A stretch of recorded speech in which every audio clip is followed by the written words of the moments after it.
Hi, I'm Tonya, and I recently went through a divorce. I want to share my story because I hope it can help someone going through a similar situation. Maybe my experience can offer some guidance or comfort. A little background about me: my parents split up when I was just 7 years old. My dad was a Navy SEAL, so he was away from home a lot. Eventually, my parents' relationship fell apart. My mom remarried a man named Paul, and I ended up living with them. Unfortunately, Paul was abusive to me. The worst part? My mom knew but loved Paul too much to do anything about it. She just pretended it wasn't happening.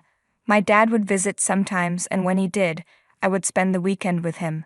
But being young and scared, I never told him what was happening at home.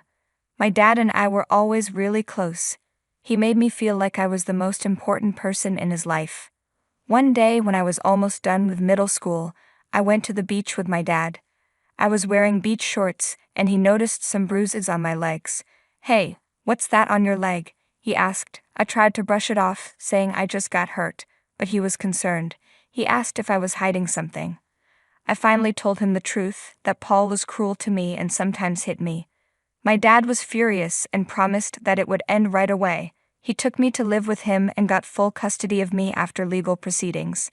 Life with my dad was much better. Because of his work, I sometimes stayed at my aunt's house nearby. My mom tried to apologize and reconnect, but eventually she cut me off. To be honest, I was never as close to her as I was to my dad. I went on to medical school, earned my degree, and became a licensed cardiologist. It was always my dream, and my dad and aunt were incredibly proud of me. They were the only family I had at that point. I'm not very outgoing, but I had a few close friends. As a doctor, I learned to be warm and approachable, and surprisingly, I became good at it. I met my husband Justin at a karaoke bar. Normally, I wouldn't have gone there, but it was my friend's birthday. Justin needed a partner for a duet, and since I thought he was cute, my friends pushed me to join him. We had a great time, exchanged numbers, and started dating. My dad liked him right away because Justin was kind and likable. He worked as a marketing assistant in the corporate world and gave me the love and care I had missed before my dad took me in. A year into our relationship, Justin took me back to the same karaoke bar where we first met and proposed to me. "I think it's time for us to start the family we've always talked about." "What do you mean, babe?" I asked. "Tonya, there's something I've been wanting to ask you for a while now," Justin replied. "What is it?" I asked, curious. Justin took a deep breath. "When we first met at that karaoke bar, I had no idea I was meeting the love of my life. You've brought so much happiness and warmth into my life, and I can't imagine spending it with anyone else. Will you marry me?" "Oh baby, yes," I said, feeling a rush of emotions. To be honest, while some people might find it perfectly okay to get married within a year, it felt a bit early for me, especially with the emotional walls I had built over time. I said yes in the moment, but afterward I had a lot of thoughts about it. I loved Justin deeply, but I was afraid that if I asked for more time, he might consider ending our relationship, so I decided to go along with it. We had a very private wedding ceremony. I invited my mother, but she didn't show up, which was disappointing because, after all, she was my mother. However, my dad was there, and I was immensely grateful for his presence. He walked me down the aisle, and I was officially married to Justin. A year into our marriage, we were blessed with a beautiful baby girl. I remember after my delivery, the room was filled with balloons and flowers as everyone came to visit: my dad, Justin, and his parents. As a new mother, I decided to take some time off work to be with my daughter. That early time with Amanda was incredible, and I still cherish every moment of her babyhood. There's truly nothing as beautiful as bringing a child into this world. It's a testament to the wonders of life. Justin was working during this time, but eventually I had to return to my job. Justin was amazing as a dad. He had a knack for being super playful and gentle with our daughter. I mean, the guy would even let her put makeup on his face. He was a real sweetheart as a dad. But here's the thing, with both of us going back to work, we decided to hire a nanny to look after Amanda. She was a little bundle of energy, and we wanted her to have the best care while we were away. After some time, I got pregnant again, and then, out of the blue, came the big surprise. The doctor told us we weren't just expecting one more addition to our family, we were having twins. It wasn't exactly what we had planned for, but it brought a huge amount of joy into our lives. Little did we know that with the arrival of our children, the dynamics of our marriage were about to change. Justin never openly said it, but I started to sense that he wasn't thrilled about the fact that I earned more than him. I really picked up on this when our friends Carrie and Dylan came over for dinner during my 3rd trimester. "So how are you guys feeling about the babies on the way?" Dylan asked. "Oh, we're excited." "A little nervous, but mostly excited," Justin answered. "Speaking of babies, have you guys thought about names yet?" Carrie asked. "Yes, we've been brainstorming. We want something unique, but not too out there, you know," I replied. "Any favorites so far?" Carrie continued. "We've tossed around a few ideas, but we haven't settled on anything yet," I said. "How about family names? Those can be really meaningful," Carrie suggested. "Absolutely. We've been shopping a lot lately, looking at strollers that can accommodate multiple babies. It's been overwhelming, but we'll figure it out," Justin added. "It's amazing how much stuff you need for 2 babies, right?" Dylan said. "Tell me about it. Our checklist keeps getting longer," Justin replied. "Tonya, do you miss being at work?" Carrie asked. "A bit," I admitted. "You know, being a doctor is tough, but when you treat people and help them, it just feels so good to see their smiles." "Wow, a corporate worker and a doctor. Do you even manage to find time to make all these babies?" Dylan joked. "Ah, come on," Justin laughed, but then Dylan added, "I'm pretty sure your wife must be the money bag in the house, huh?" "Well, you know how it is, Dylan," Justin replied with a forced smile. "I actually earn more than Tonya. Ask crew this, let's bring out the dessert," Justin said casually. I couldn't believe what I was hearing. Why would he lie about something like that? After Dylan and Carrie left, while we were doing the dishes, I decided to confront him. "Justin, can we talk for a moment?" I asked. "Sure, what's on your mind?" he replied. "You said you earn more than me, that's not true, is it?" "No, it's not true," Justin admitted, looking down. "Why on earth would you lie about something like that?" I asked, feeling confused. "I don't know, T. I guess I was just embarrassed. It felt awkward," he said quietly. "Embarrassed? I had no idea this was such a sensitive topic for you," I said, trying to understand. "I'm not sensitive, T. I'm a man, and I should be the one in charge," Justin snapped. "You've never complained about it before. What's got you so worked up now?" "I just don't want people to think I'm some kind of loser, okay? Justin, if it works for us, it works for us. Who cares what other people think?" "Yeah, whatever," he muttered. His response left me feeling uncomfortable. It came across as somewhat misogynistic. What was the problem if our arrangement worked for us? I never had an issue with having a husband who contributed less financially. After all, money isn't what keeps a family together. At that point, I had a lot on my plate, so I didn't dwell on it too much. 2 months later, the big day finally arrived. My pregnancy had been complicated, but eventually I gave birth to twin baby boys. I held my precious little boys, Abe and Leon, with both hands in the hospital bed. "Our family feels complete, baby. You've made me the happiest man alive. I love you," Justin said, beaming. "It wasn't all me, babe," I replied, smiling. "Amanda, look at your baby brothers. Aren't they so cute?" I asked, turning to our daughter. "Baby brothers?" Amanda asked with wide eyes. "Yes, sweetheart. Do you want to sit next to Mom?" I offered. "Yes," she said eagerly. "Say hello to your baby brothers, Amanda," I encouraged her. "Hi," Amanda said softly. At that moment, I felt an overwhelming sense of contentment with my life. I dreamed of being the best mom to all my kids, something I never got from my mother. My deepest desire was to provide them with everything they wished for and shield them from all the bad things in the world. Soon after, we took the babies home, and the nursery was all set up for them. Justin and I both took some time off work. When Justin eventually returned to the office, things got really tough at home. Juggling the care of the babies and Amanda was exhausting, and we were in a tight spot financially. Things weren't exactly rosy. I had a strong desire to give my family the best of everything, and I had the means to do so, but we also needed a parent at home to take care of the kids. It was a challenging situation, and we needed to find a way to make it work. The issue was the significant income gap between us. Justin brought in only $30,000 a year, while I earned $150,000 a year. You could see the difference. From my perspective, it made sense for me to continue working. I had a good career and a well-paying job with potential for salary growth. I thought I would talk things out with Justin, and he would understand my viewpoint, but things didn't go as planned. After dinner, Justin and I were in the twins' room, checking up on them. 3 kids. We always planned for 2, but I'm not complaining. They're so cute, Justin said. Yeah, they are. Well, I want to talk to you about something, I began. Sure, what's on your mind, he asked. We need to secure all our kids' futures, you know. I know I might be thinking too far ahead, but we can provide them with better opportunities. We can even help them with their college if they need it, I explained. You're right, Justin agreed. If I continue with my job, we can save more.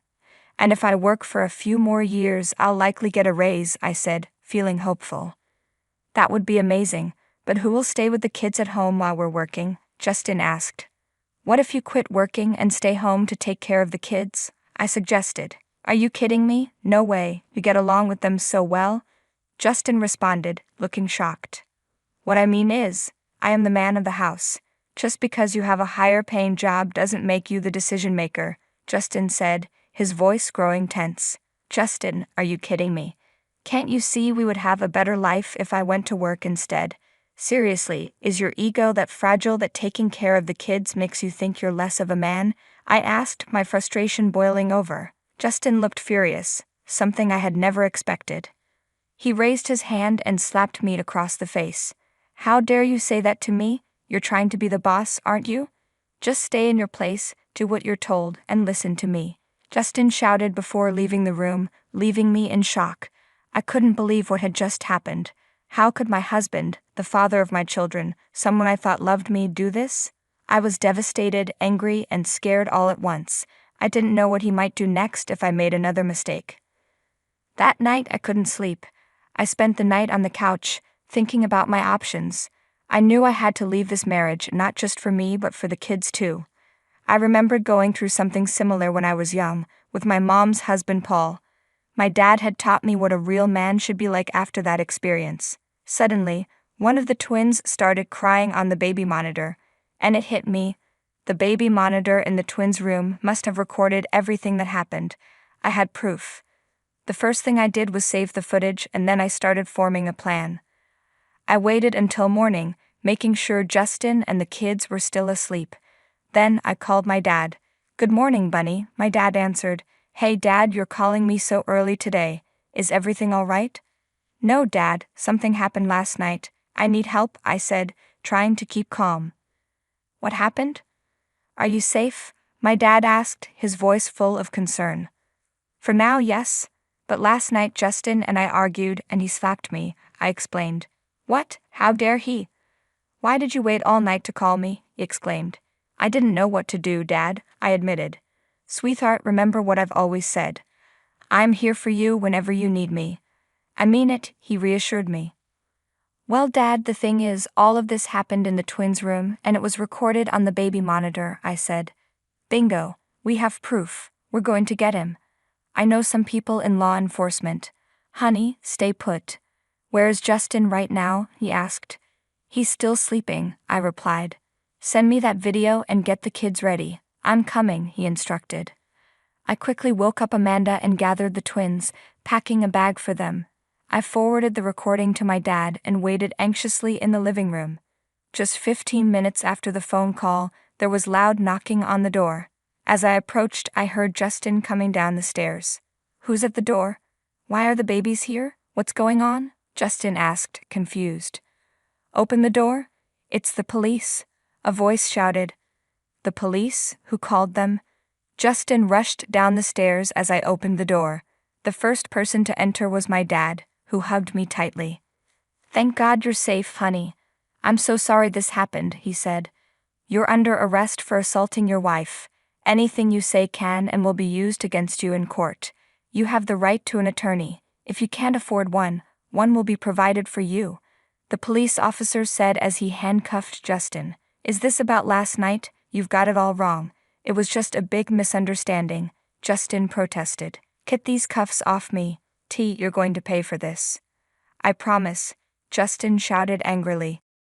My dad stepped in, his voice firm. I will break your jaw if you ever speak to my daughter like that again. Consider yourself lucky I didn't handle this myself. Take him, officer. After that, my dad drove me and the kids to his house. Both Justin and I hired lawyers, and there was a lot of courtroom drama.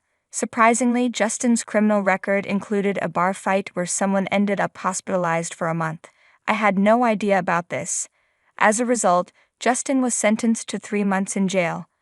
I sent him the divorce papers and gained full custody of the children. Justin wasn't granted any visitation rights.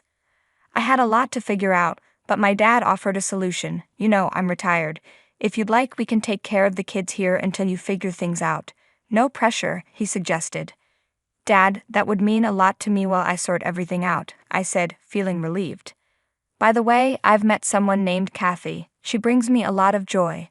Would you mind if she moved in here too? I already asked her before all this happened, but I was going to tell you, he added. Dad, I'm more than happy for you. I'm glad you found someone. You can return to work, and Kathy and I will look after the kids, I replied, smiling. 6 months have passed since we moved into my dad's house, and a lot has changed. Justin was released from jail, but hasn't tried to contact me. I've gone back to work and met Kathy, who is kind, wise, and affectionate. She even gives me motherly advice, filling a void I didn't know I had. All my kids are healthy, and Amanda has started. My name is Anna Mitchell, and I'm 38 years young. For the past 9 years, I've poured my heart into my skincare clinic, which has grown into a sanctuary of beauty and tranquility in the bustling heart of the city. My life, seemingly serene, was about to face an unexpected storm. It was a regular Thursday evening when Ethan, my husband of 4 years, casually dropped a bombshell over dinner. "I think it's time for Mom to move in with us," he said, as if discussing the weather. I paused, a forkful of salad suspended in midair. "Move in, as in permanently?" The words felt heavy in my mouth. Ethan nodded, oblivious to my shock. "Yeah, you know, since Dad's gone, she's all alone. It's the least we can do." The news should have been a discussion, a decision made together. But there it was, presented as a done deal. My mind raced with images of Mrs. Harper, Ethan's mother, a woman of strong opinions and an even stronger presence, invading our peaceful home. But Ethan, our apartment isn't exactly spacious. Where would she even stay? I tried to keep my voice steady, but inside I was a whirlwind of anxiety and frustration. "We'll figure it out. It's important to me, Anna." His tone left no room for argument. I wanted to protest, to explain that this wasn't just about physical space, but about our space, our sanctuary. But I saw the resolve in Ethan's eyes, and something inside me deflated. "Okay," I sighed. "If it's just for a while, we can make it work." Ethan smiled, relieved, but I couldn't mirror his sentiment. That night I lay awake, staring at the ceiling, a sense of foreboding creeping over me. The following week, Mrs. Harper arrived, not with a suitcase, but with a moving company. Boxes upon boxes cluttered our once serene living room, and my heart sank. This was not temporary. It was a complete upheaval. "What's all this, Mrs. Harper?" I asked, trying to mask my dismay with a polite smile. "Oh, darling, I sold the house. This place is much nicer, and I thought, why not?" she chirped, her voice too cheerful for the gravity of the situation. I turned to Ethan, searching for an explanation, but he just shrugged. "Mom needs to be comfortable," he said. That night, as I squeezed past the boxes to reach my own bed, I realized the invasion had just begun. My home, my sanctuary, was slipping away, and with it, a part of my soul screamed in protest. But little did I know, this was just the tip of the iceberg. The real storm was yet to come. The arrival of Mrs. Harper marked the beginning of a new, uninvited chapter in our lives. Her presence, once sporadic, became a permanent fixture, transforming our home into a space I hardly recognized. One evening, about a week after her arrival, I found Ethan and his mother in the midst of a lively conversation in the living room, now cluttered with Mrs. Harper's belongings. "Anna, come join us," Ethan beckoned, his tone unusually cheerful. As I approached, Mrs. Harper's eyes scanned me with a mixture of curiosity and judgment. "Anna, dear, I was just telling Ethan how cozy this place is. Much better than living alone in that big old house." "Ethan, we talked about this being temporary," I whispered, trying to keep my composure. He brushed off my concern with a wave of his hand. "Mom's happy here. Isn't that what matters?" The conversation turned to mundane matters, but I felt a knot tighten in my stomach. This was not the agreement. This was not the life I had envisioned. In the following days, the situation worsened. Mrs. Harper, with her lavish tastes and disregard for boundaries, treated our home like her personal playground. The once orderly living room was now a maze of her possessions, and the tranquil ambiance I cherished was replaced by a constant buzz of her activities. "Ethan, we need to talk," I said one evening, finding him alone in the kitchen. "Your mother, she's taking over our home. We need to set some boundaries." He looked at me, his expression a mix of annoyance and indifference. "Anna, she's just trying to make herself at home. You're overreacting." "Overreacting? Overreacting? Ethan, look around. This isn't a home anymore. It's a storage unit for your mother's things." He shrugged, unmoved. "If you're so unhappy, maybe you should consider leaving." His words hit me like a physical blow. Leave? My own home? But as I looked around at the alien environment that my home had become, I realized he was right. This was no longer my sanctuary. It was time for me to reclaim my space, my peace. That night, with a heavy heart, I packed a suitcase with my essentials. I glanced around the apartment one last time, a silent farewell to a chapter of my life that was closing. As I stepped out into the cool night air, I felt a mix of sadness and relief. I was leaving behind a part of my life, but I was also stepping into a new beginning, one where I would not be overshadowed by the whims of others. I found refuge in a modest hotel room that night, the city lights twinkling like distant stars. Alone with my thoughts, I reflected on the path that led me here. My journey from a passionate beautician to a successful clinic owner was a testament to my resilience and ambition. But my personal life, it seemed, had taken a detour I hadn't anticipated. Ethan and I had met in a serendipitous encounter at a local cafe. He was charming, with a carefree spirit that complemented my meticulous nature. Our relationship blossomed into marriage, a union I believed was built on mutual respect and understanding. Yet, here I was, feeling like a stranger in my own life. The following days were a blur of emotions and decisions. I temporarily relocated my clinic to a smaller, more affordable space and dove into work. It was my sanctuary, a place where I felt in control, empowered. But the image of our cluttered apartment, now overrun by Mrs. Harper's possessions, lingered in my mind.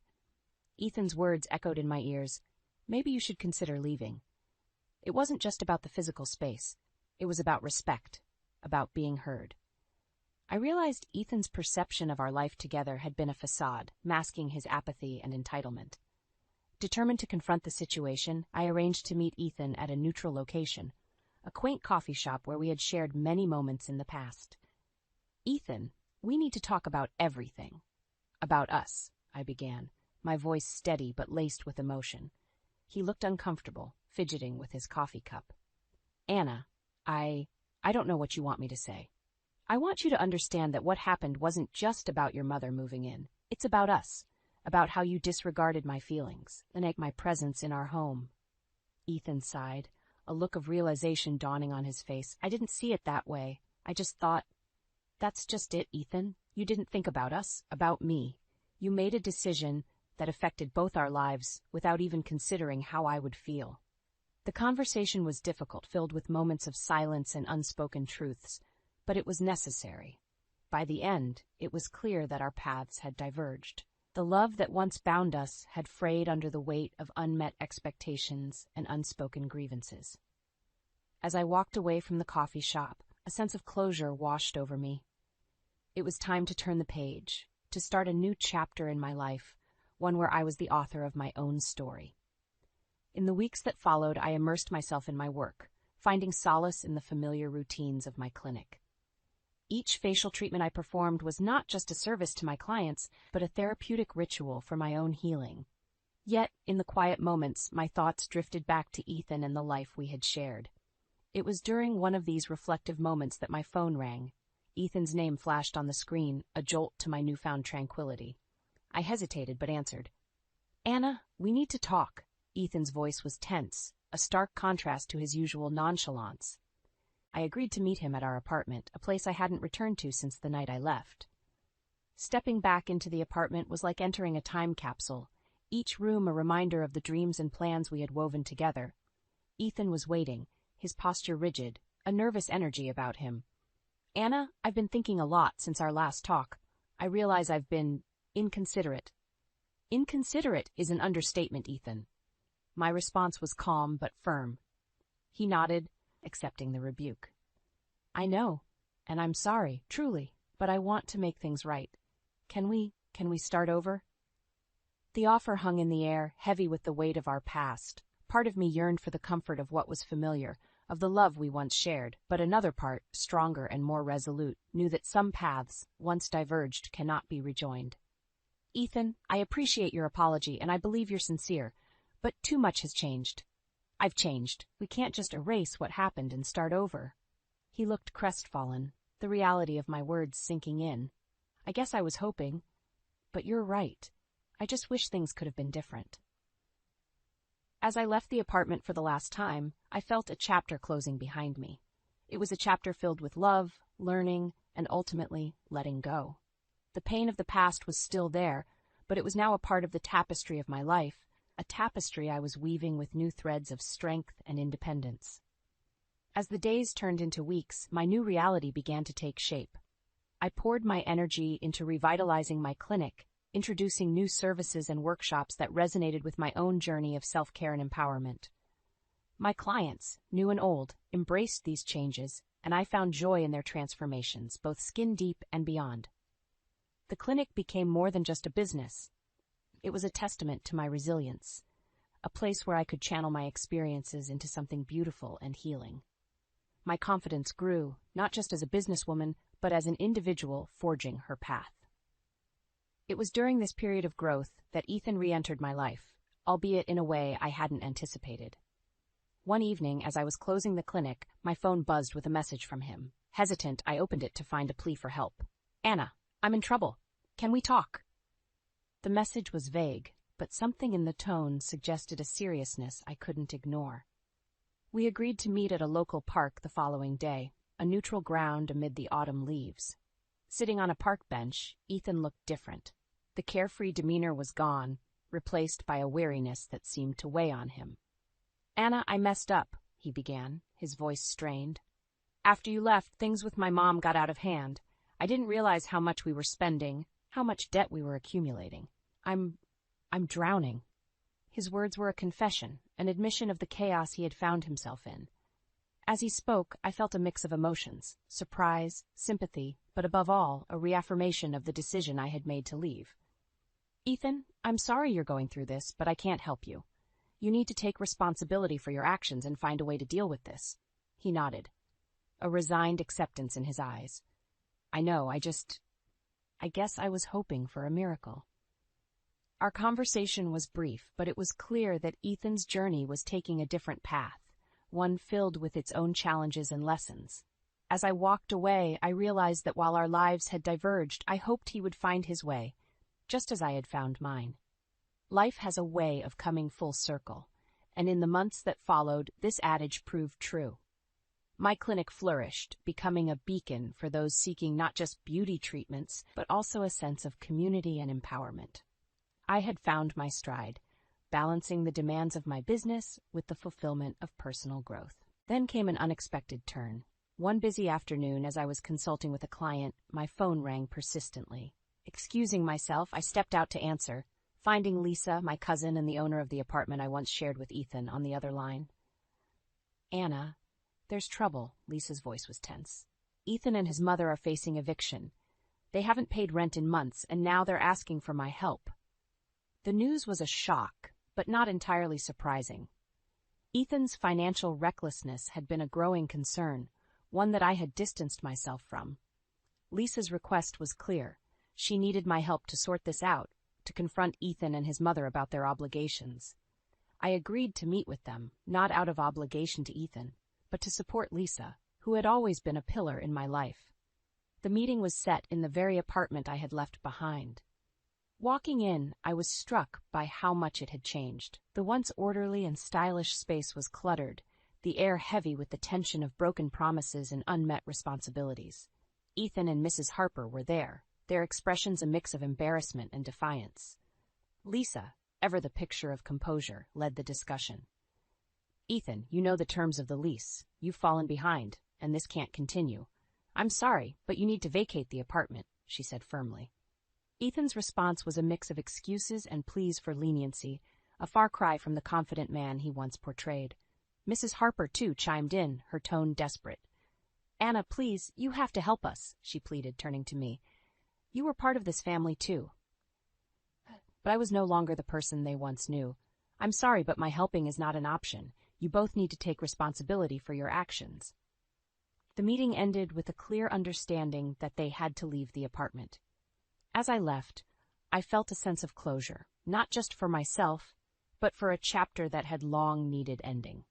It was a poignant reminder of how our choices shape our destinies, and how, in the end, we are all accountable for the paths we choose. As the leaves began to turn, signaling the arrival of autumn, I found myself reflecting on the journey that had brought me to this point. The challenges, the heartaches, and the triumphs had all woven into the fabric of my life, each thread a vital part of who I had become. The clinic was bustling with activity, a vibrant hub that mirrored my own personal growth. I had expanded my team, bringing in talented individuals who shared my vision of empowering others through self-care. My clients weren't just customers, they were part of a community we were building together. One crisp morning, as I sipped my coffee, I opened a letter from Ethan. It was brief, a simple acknowledgement of our divorce being finalized. The words were formal, but in them I sensed a tone of regret, perhaps even a hint of gratitude. I set the letter aside, feeling a sense of peace. Our chapter had ended, but our stories continued, each on our own path. In the solitude of my apartment, now a cozy sanctuary that reflected my tastes and ambitions, I contemplated the lessons I had learned. I had discovered an inner strength I never knew I possessed, a resilience that had carried me through the storm. I had learned the importance of boundaries, of speaking up for oneself, and of the courage it takes to walk away from situations that no longer serve us. My thoughts turned to Ethan and Mrs. Harper. Despite the pain they had caused, I harbored no ill will. I wished them well on their journey, hoping they would find their own lessons in the choices they had made. Looking ahead, I felt a surge of excitement for the future. My dreams for the clinic were evolving, with plans to collaborate with local charities and expand our wellness programs. Personally, I was open to new experiences, to the possibilities of love and companionship, but on my terms, with the wisdom gained from my past. As I closed the door to my apartment, stepping out into the brisk morning air, I felt a profound sense of gratitude. Life, with all its unpredictability, was a beautiful, ever-changing tapestry. I was ready to embrace whatever came next, to weave new dreams and adventures into the story of Anna Mitchell. As I watched my belongings alongside Lucas's thrown out like yesterday's trash, Daniel's words echoed with chilling finality. "If you don't like it, leave." Standing there, with our son's hand in mine, I knew this was no longer just about a failing marriage, it was about fighting back for our dignity. I am Evelyn Marshall, a 32-year-old working mother, navigating the complexities of what once was a happy marriage. Now, I stand at the crossroads of a life that seems to be unraveling at the seams.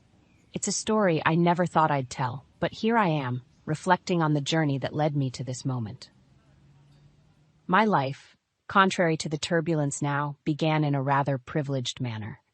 I was born into an affluent family, blessed with the comforts that wealth could bring. Yet, with a spirit yearning for independence, I chose to carve out my own path, determined to earn my living and not just rely on the legacy of my lineage. This decision, while empowering, set the stage for a series of events that would later challenge my very essence. Daniel and I met at the company where we both worked. He was there first, a man of charm and ambition. Our initial days were like pages from a fairy tale, filled with laughter, shared dreams, and a love that seemed to defy all odds. Our courtship was a whirlwind, and marriage felt like a natural progression, a testament to our love. Little did I know it was also the beginning of a slow, simmering discord. You see, despite our shared workplace, our careers took different trajectories. I, perhaps due to my upbringing or sheer drive, ascended the corporate ladder more swiftly than Daniel. This disparity, insignificant in my eyes, began to fester in his. While dating, it was a non-issue, even a source of pride for him. But marriage changed the unspoken dynamics. The man who once celebrated my achievements started viewing them as a mirror reflecting his perceived inadequacies. When Lucas, our son, came into our lives, I thought it would bring us closer, solidify our bond. I took maternity leave, embracing motherhood with all its joys and challenges. Daniel's behavior, however, took a turn that I hadn't anticipated. His comments, initially subtle, grew increasingly bitter. "Must be nice to get money without working," he'd say, his words laced with a disdain that cut through me. The financial support I appreciated turned into a tool for asserting dominance, a way to remind me of my supposed dependence during my leave. The workplace wasn't spared either. Being his superior on professional grounds, I had to maintain a delicate balance between being his wife and his boss. I endeavored to keep our work and personal lives separate, but the lines blurred, the tension palpable. Daniel's pride seemed wounded, not just by my professional stature, but by his perception that his own worth was diminished in comparison. In the midst of this growing estrangement, there was another factor, steadily poisoning the remnants of our marriage. Margaret, Daniel's mother. She was a formidable presence in our lives, casting a long shadow over our marriage. A woman of strong opinions and traditional beliefs, she saw my career achievements not as a matter of pride, but as a transgression of the roles she believed a wife should play. Her words were sharp, often loaded with a disdain for the modern woman I represented. "Daniel should be the one leading," she would often say, a sneer barely concealed. "A woman's place isn't above her husband." Her words, echoing through our home, only fueled Daniel's growing insecurities. It was as if my success was an indictment of his perceived shortcomings, and Margaret was the judge who passed the verdict. As Daniel's resentment simmered, our home life became strained. He started distancing himself from both Lucas and me. Where there was once laughter and shared moments, there now existed a cold, uncomfortable silence. I watched helplessly as the man I loved transformed into a stranger, his warmth replaced by a bitterness that seemed to stem from a deep well of dissatisfaction and hurt pride. Even as I tried to reach out to bridge the growing chasm between us, Daniel retreated further, often seeking refuge in his mother's company. Margaret's influence became more pronounced, her criticism of my role as a wife and mother growing more frequent and biting. "Leaving such a small child and going to work?" she would chide. "Don't you have any maternal feelings?" Her words stung, but what pained me most was the impact on Lucas. Our son, bright and perceptive, began to sense the tension, the undercurrents of discord that flowed beneath the surface of our family life. He stopped talking about his father and grandmother, his young mind perhaps unable to articulate the confusion and hurt he felt. In stark contrast, my parents provided a haven of unconditional love and support for Lucas. They adored him, filling his world with the affection and attention he so desperately needed. Their home became his refuge, a place where he could be a carefree child, away from the complexities clouding our own home. As I watched Lucas thrive in their presence, a thought began to take root in my mind. The environment at home, the constant tension and coldness, was not wanted for my son. The idea of leaving, once unthinkable, started to seem like a viable, even necessary option. But I was torn, caught between my commitment to my marriage and the well-being of my son. It was in the midst of this turmoil, as I grappled with the decision that lay ahead, that something decisive happened, something that would change the course of our lives forever. The day that altered everything began like any other, but it ended leaving my world in shambles. I returned home from work to find the unthinkable. My belongings, along with Lucas's, were strewn across our yard, discarded like refuse. My heart pounded with a mix of shock and disbelief as I stared at the chaotic scene before me. There, standing with an air of triumph, were Daniel and Margaret. The disdain in their eyes was unmistakable. Daniel's words hit me like a physical blow. "Since Mom's moving in, we've cleared out your stuff. If you don't like it, leave." His voice was cold, devoid of the warmth I once knew. Margaret's sneer was equally cutting. "We don't need a wife who doesn't care for her husband. Take your unattractive grandson and leave." Their words, cruel and unforgiving, echoed in my ears. But amidst the hurt and the shock, a sense of clarity began to emerge. This was not just an attack on me, but on our innocent son, who stood beside me, his eyes wide with confusion and fear. The realization hit me hard. This was no longer the family or the home I once cherished. It was time to leave. With a heavy heart but a resolute mind, I gathered our belongings, my hands trembling with a mix of rage and sorrow. Lucas, still too young to fully grasp the situation, helped quietly, his usual chatter replaced by a somber silence. As I packed, a memory surfaced, a detail about our house that I had almost forgotten. A lease agreement, with a clause that could turn the tables in our favor. But in that moment, I chose to remain silent. Let them believe they had won, for now. My focus was on getting Lucas away from this toxic environment. "We're leaving," I said finally, my voice steady despite the storm raging inside me. Daniel and Margaret looked at each other, smug satisfaction in their eyes.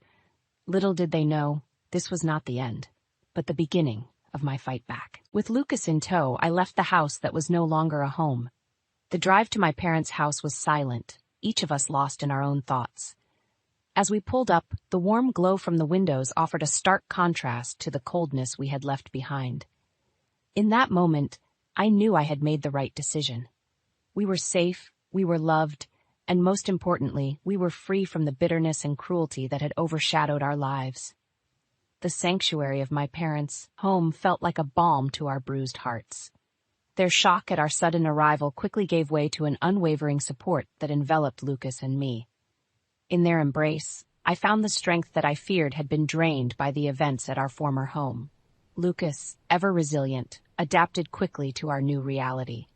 The bond he shared with my parents was a joy to behold, their unconditional love filling the void left by his father's abandonment. Watching him play and laugh in their care, I felt a pang of regret for not having made this move sooner. His happiness was a stark reminder of what he had been missing. In the quiet of my old room, now our temporary haven, I contemplated our future. The decision to divorce Daniel became not just a necessity, but a resolve to protect Lucas and myself from further harm. My mind was set.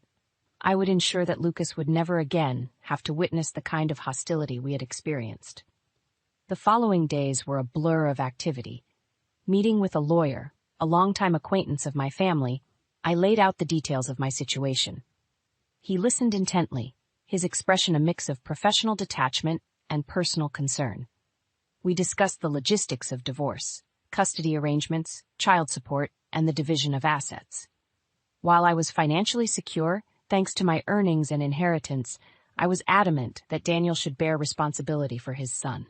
Returning to the house to collect the rest of our belongings was a surreal experience.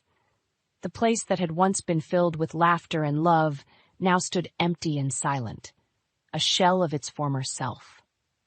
Lucas clung to my side, his small hand gripping mine tightly as we packed up the remnants of our life there. As we left, I took one last look at the house. It was more than just a building. It was a symbol of a life that could have been. But as I turned away, I felt a sense of liberation. The ties that had bound me to that place, to a life filled with discord and unhappiness, were now severed. With each passing day, the initial shock and pain gave way to a sense of hope and anticipation for the future. Lucas's laughter became the soundtrack of our days, and in his smiles, I found the motivation to rebuild our lives. We were starting over, but this time we were doing it on our own terms. The journey through the legal landscape of divorce was like navigating a stormy sea. My lawyer, seasoned in the ebbs and flows of such proceedings, was a guiding light. The primary focus was securing a fair arrangement for child support. While my financial situation was stable, I insisted that Daniel uphold his responsibilities as Lucas's father. The day we presented the divorce papers to Daniel was charged with tension. His reaction to the child support clause was a mix of disbelief and anger. "Child support? After all the embarrassment you've caused me?" he blustered, his voice a mix of indignation and shock. Margaret, ever the antagonist, chimed in with her usual venom. "Why should John pay a dime to this ungrateful woman?" Despite their outbursts, I remained resolute, my lawyer calmly explaining the legal obligations and the fairness of the proposed amount. Daniel's frustration was evident, but the realization that his professional reputation could be at stake if he defaulted on his responsibilities seemed to temper his defiance. As we finalized the divorce proceedings, I couldn't help but reflect on the irony of it all. Here was Daniel, the man I had once pledged my life to, now a virtual stranger, bound to me only by the legalities of our shared past and our son. In those moments, a range of emotions washed over me. Relief that I was breaking free from a toxic relationship, sorrow for the love that had once been, and a fierce determination to build a better future for Lucas and me. The divorce marked the end of a chapter in my life, but it also signified the start of a new beginning. As I walked out of the lawyer's office, divorce papers in hand, I felt a weight lift off my shoulders. It was the first step towards reclaiming my life and providing Lucas with the stable, loving environment he deserved. With the legal battles behind us, I turned my focus to rebuilding our lives. The support of my parents was invaluable, their love and encouragement a constant source of strength. Lucas thrived in their care, his laughter and playful antics a daily reminder of the resilience of the human spirit. As we settled into our new reality, I found myself looking forward to the future with a sense of hope and optimism. The path ahead was uncertain, but I was determined to walk it with grace and strength for myself and for my son. The days following the divorce were a blend of relief and rebuilding. But amidst this new beginning, a revelation awaited. A twist in our tale that I had kept close to my chest. The house, the battleground of our final conflict, held a secret that was about to turn the tide in my favor. It began with an innocuous phone call from Daniel, now more a stranger than ever. His voice, laced with confusion and anger, pierced through the speaker. "Evelyn, what's this about an eviction notice? Why is it in your name?" I remember pausing for a moment, letting the gravity of the situation sink in. This was it, the moment I had anticipated. "Daniel, the lease needs renewal, and I've decided not to," I replied calmly. The silence on the other end was palpable, as the realization dawned on him. "Yes, Daniel, the house is mine," I continued, the words tasting of both victory and sorrow. "It's part of the properties under my name, inherited from my family." The shock in his voice was evident as he processed the news. All this time, the house he believed to be ours was, in fact, a part of my heritage. The conversation that followed was a mix of disbelief, anger, and desperation. Daniel's tone shifted from accusatory to pleading, as the full extent of his situation became clear. Without the house, he and Margaret were, in essence, homeless. But my decision was firm. The house, a symbol of a past life, needed to be let go, just as I had let go of the relationship. "You need to find somewhere else, Daniel. We're divorced now, and you're no longer my responsibility," I said, a mix of sadness and resolve in my voice. The call ended with Daniel's protest still ringing in my ears, but I knew I had made the right decision. It was not just about the house or the divorce. It was about setting boundaries, about asserting my independence from a relationship that had become toxic. As days turned into weeks, I watched as Daniel and Margaret struggled to find a new place. There was a part of me that felt for their plight, but another part reminded me of the necessity of this harsh lesson. They had to understand that actions have consequences, and sometimes those consequences are irrevocable. Meanwhile, life for Lucas and me was taking a turn for the better. Our small apartment near my parents' house became a haven of peace and stability. Lucas's laughter filled the rooms, a sound that had become my favorite melody. In those moments, watching him play or listening to his endless stories, I knew that no matter the challenges, we would be all right. In the weeks that followed the eviction notice, the reality of their new circumstances began to dawn on Daniel and Margaret. They had been complacent, perhaps assuming that the comfort and stability they enjoyed were unchanging. But now, faced with the immediate need to find a new living situation, their world was thrown into disarray. For Daniel, the challenges were manifold. Not only had he lost his home, but also the stability and support he had taken for granted. His pride, already bruised from the divorce, took another hit as he struggled to come to terms with the consequences of his actions. Margaret, too, faced a harsh awakening. The vision she had of living comfortably with her son, free from the responsibilities she so despised, was shattered. The prospect of finding a new place, especially under strained financial conditions, was daunting. As for me, the aftermath of the divorce and eviction brought a sense of closure. While it was painful to witness their struggles, it also served as a reminder of the importance of self-respect and setting boundaries in relationships. It was a lesson in taking control of one's life, no matter how difficult the choices might be. Meanwhile, Lucas and I settled into our new routine. Our apartment, though smaller than the house we had left behind, was filled with love and laughter. Lucas thrived in this new environment, his resilience a constant source of amazement and pride for me. Our days were filled with simple joys, walks in the park, visits to the library, and evenings spent with my parents, who continued to be a pillar of support. In those moments, surrounded by the people who truly mattered, I found a contentment that had been missing for so long. The experience also taught me the value of looking forward, of not letting the past dictate the future. I began to focus on rebuilding my life, not just for myself, but for Lucas. He deserved a mother who was strong, happy, and present, and I was determined to be just that.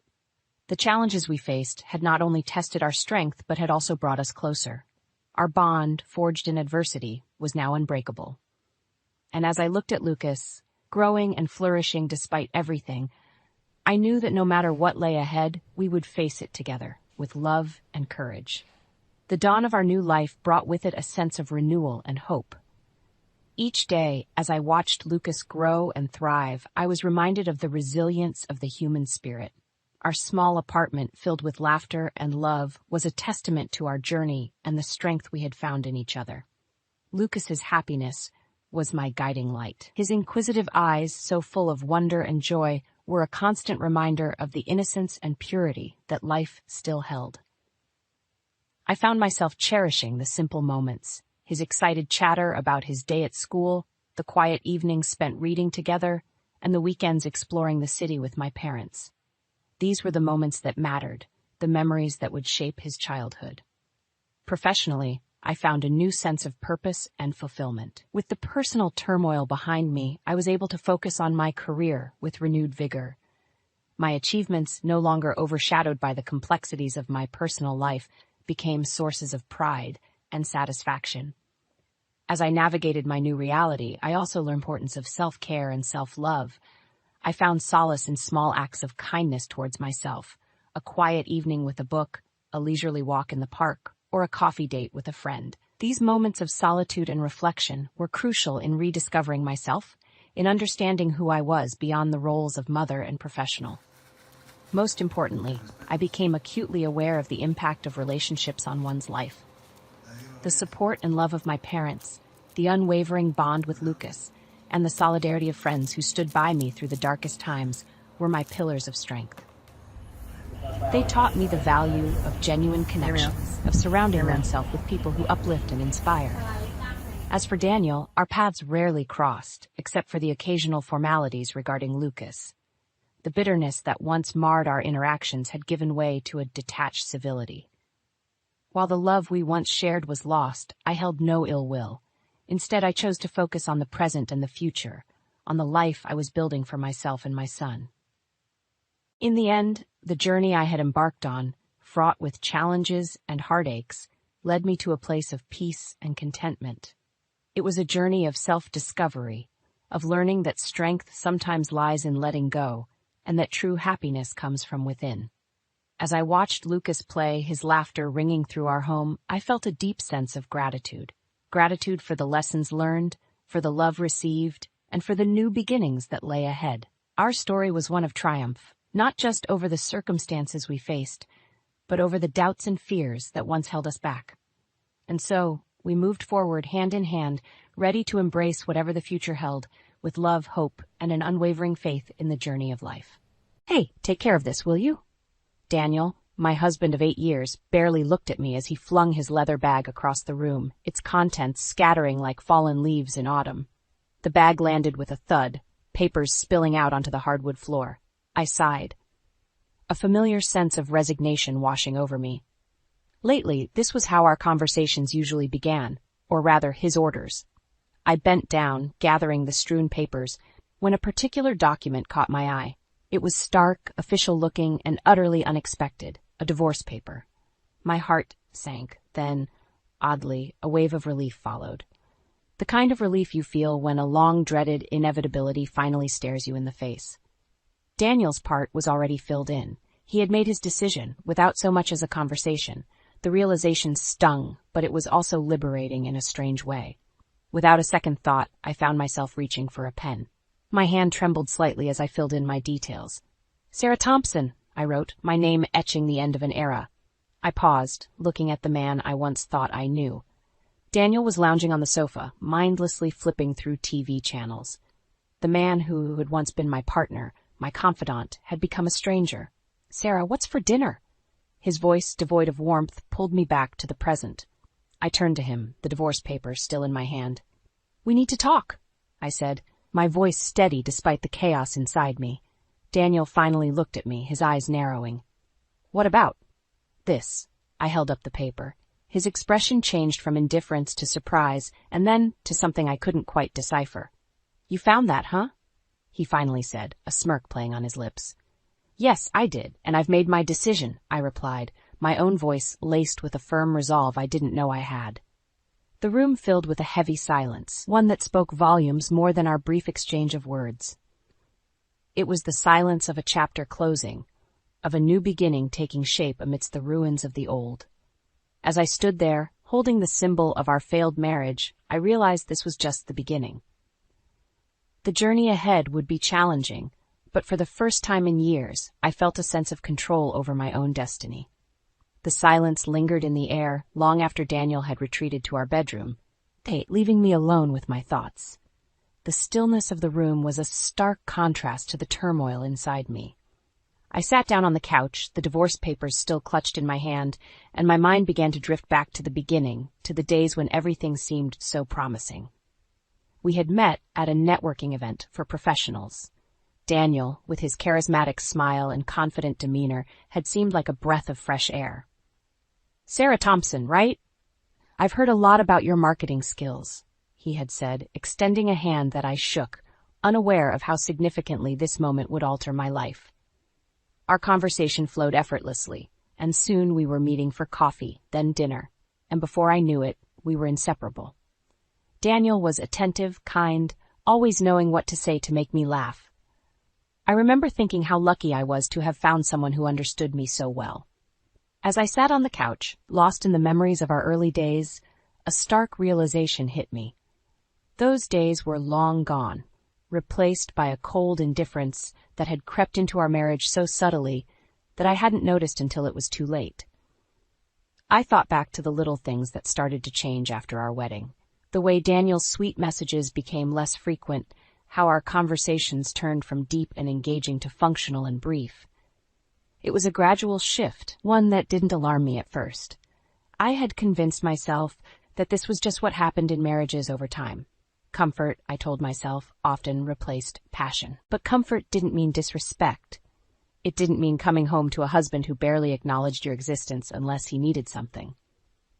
The man I had fallen in love with, who had promised to be my partner in life, had slowly morphed into someone I no longer recognized.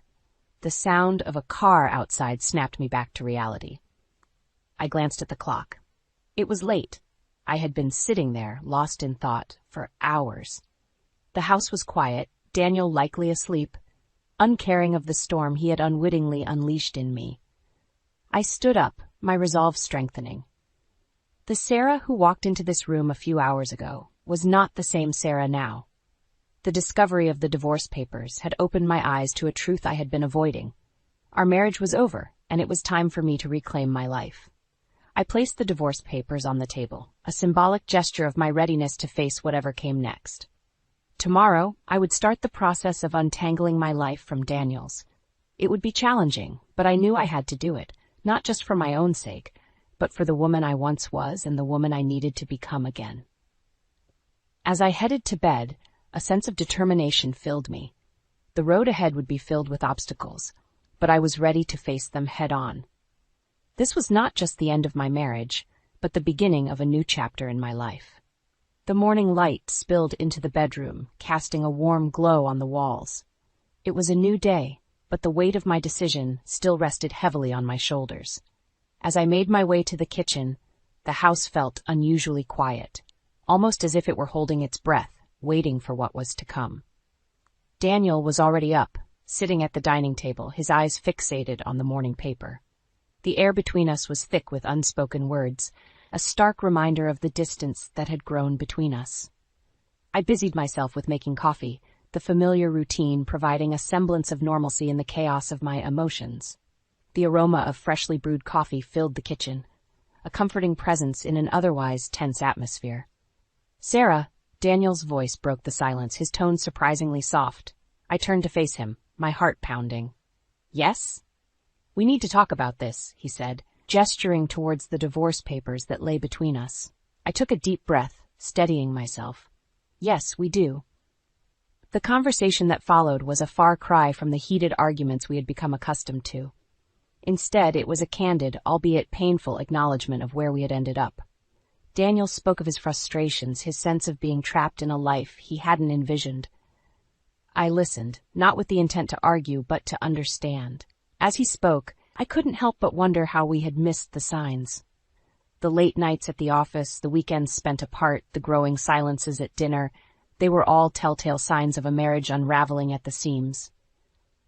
"I just feel like we're living separate lives under the same roof," Daniel finally admitted, his voice barely above a whisper. "I feel the same," I replied, the truth of my words hitting me with full force. We were two strangers sharing a life that no longer existed. The conversation shifted to practicalities, the house, our finances, the inevitable legal proceedings. It was a surreal experience, discussing the end of our marriage with a calmness that belied the turmoil within. As the morning turned into afternoon, we reached a mutual understanding. The divorce was inevitable, but we would handle it amicably, respecting the love that once was. After Daniel left the house, presumably to meet with a lawyer, I found myself alone with my thoughts. The finality of our conversation had left me drained, yet there was an underlying sense of relief. The veil of pretense had been lifted, and in its place was a clarity that had been missing for years. I wandered into the living room, my eyes falling on the paintings that adorned the walls. They were remnants of a passion I had long forgotten, my love for digital art. In the early years of our marriage, I would spend hours creating vibrant landscapes and abstract designs, losing myself in the colors and shapes. But as my marriage began to crumble, so did my desire to create. Standing there, surrounded by my own art, a spark ignited within me. It was a reminder of who I was before, a woman with dreams, passions, and a zest for life. A woman who deserved more than the shadows of a loveless marriage. In that moment, I made a decision. I would not only reclaim my life, but also my passion. I would start painting again, not just to fill the void left by my broken marriage, but to rediscover the part of me that I had lost along the way.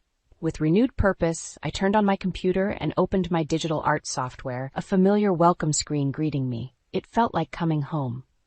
As I began to sketch, the lines and colors flowing effortlessly from my fingertips, a sense of peace enveloped me. It was the peace of a woman who had faced her fears, who had taken the first step towards a new beginning. Days turned into weeks as I navigated the murky waters of divorce proceedings. Despite the amicability we had agreed upon, each meeting with Daniel felt like retracing steps in a dance we no longer understood. However, amidst this turmoil, I found solace in my rediscovered passion for digital art. The more I immersed myself in my creations, the more I felt the pieces of my old self falling back into place. One evening, as I sat in front of my computer, lost in a complex design, a series of pings from my phone broke my concentration. It was Ethan, our son.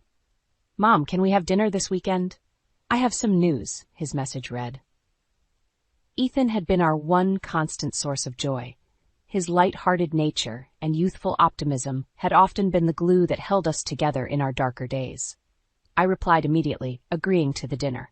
Saturday arrived, and I found myself sitting across from Ethan at our favorite Italian restaurant. He had the same sparkling eyes and easy smile that had always reminded me of Daniel in our happier times.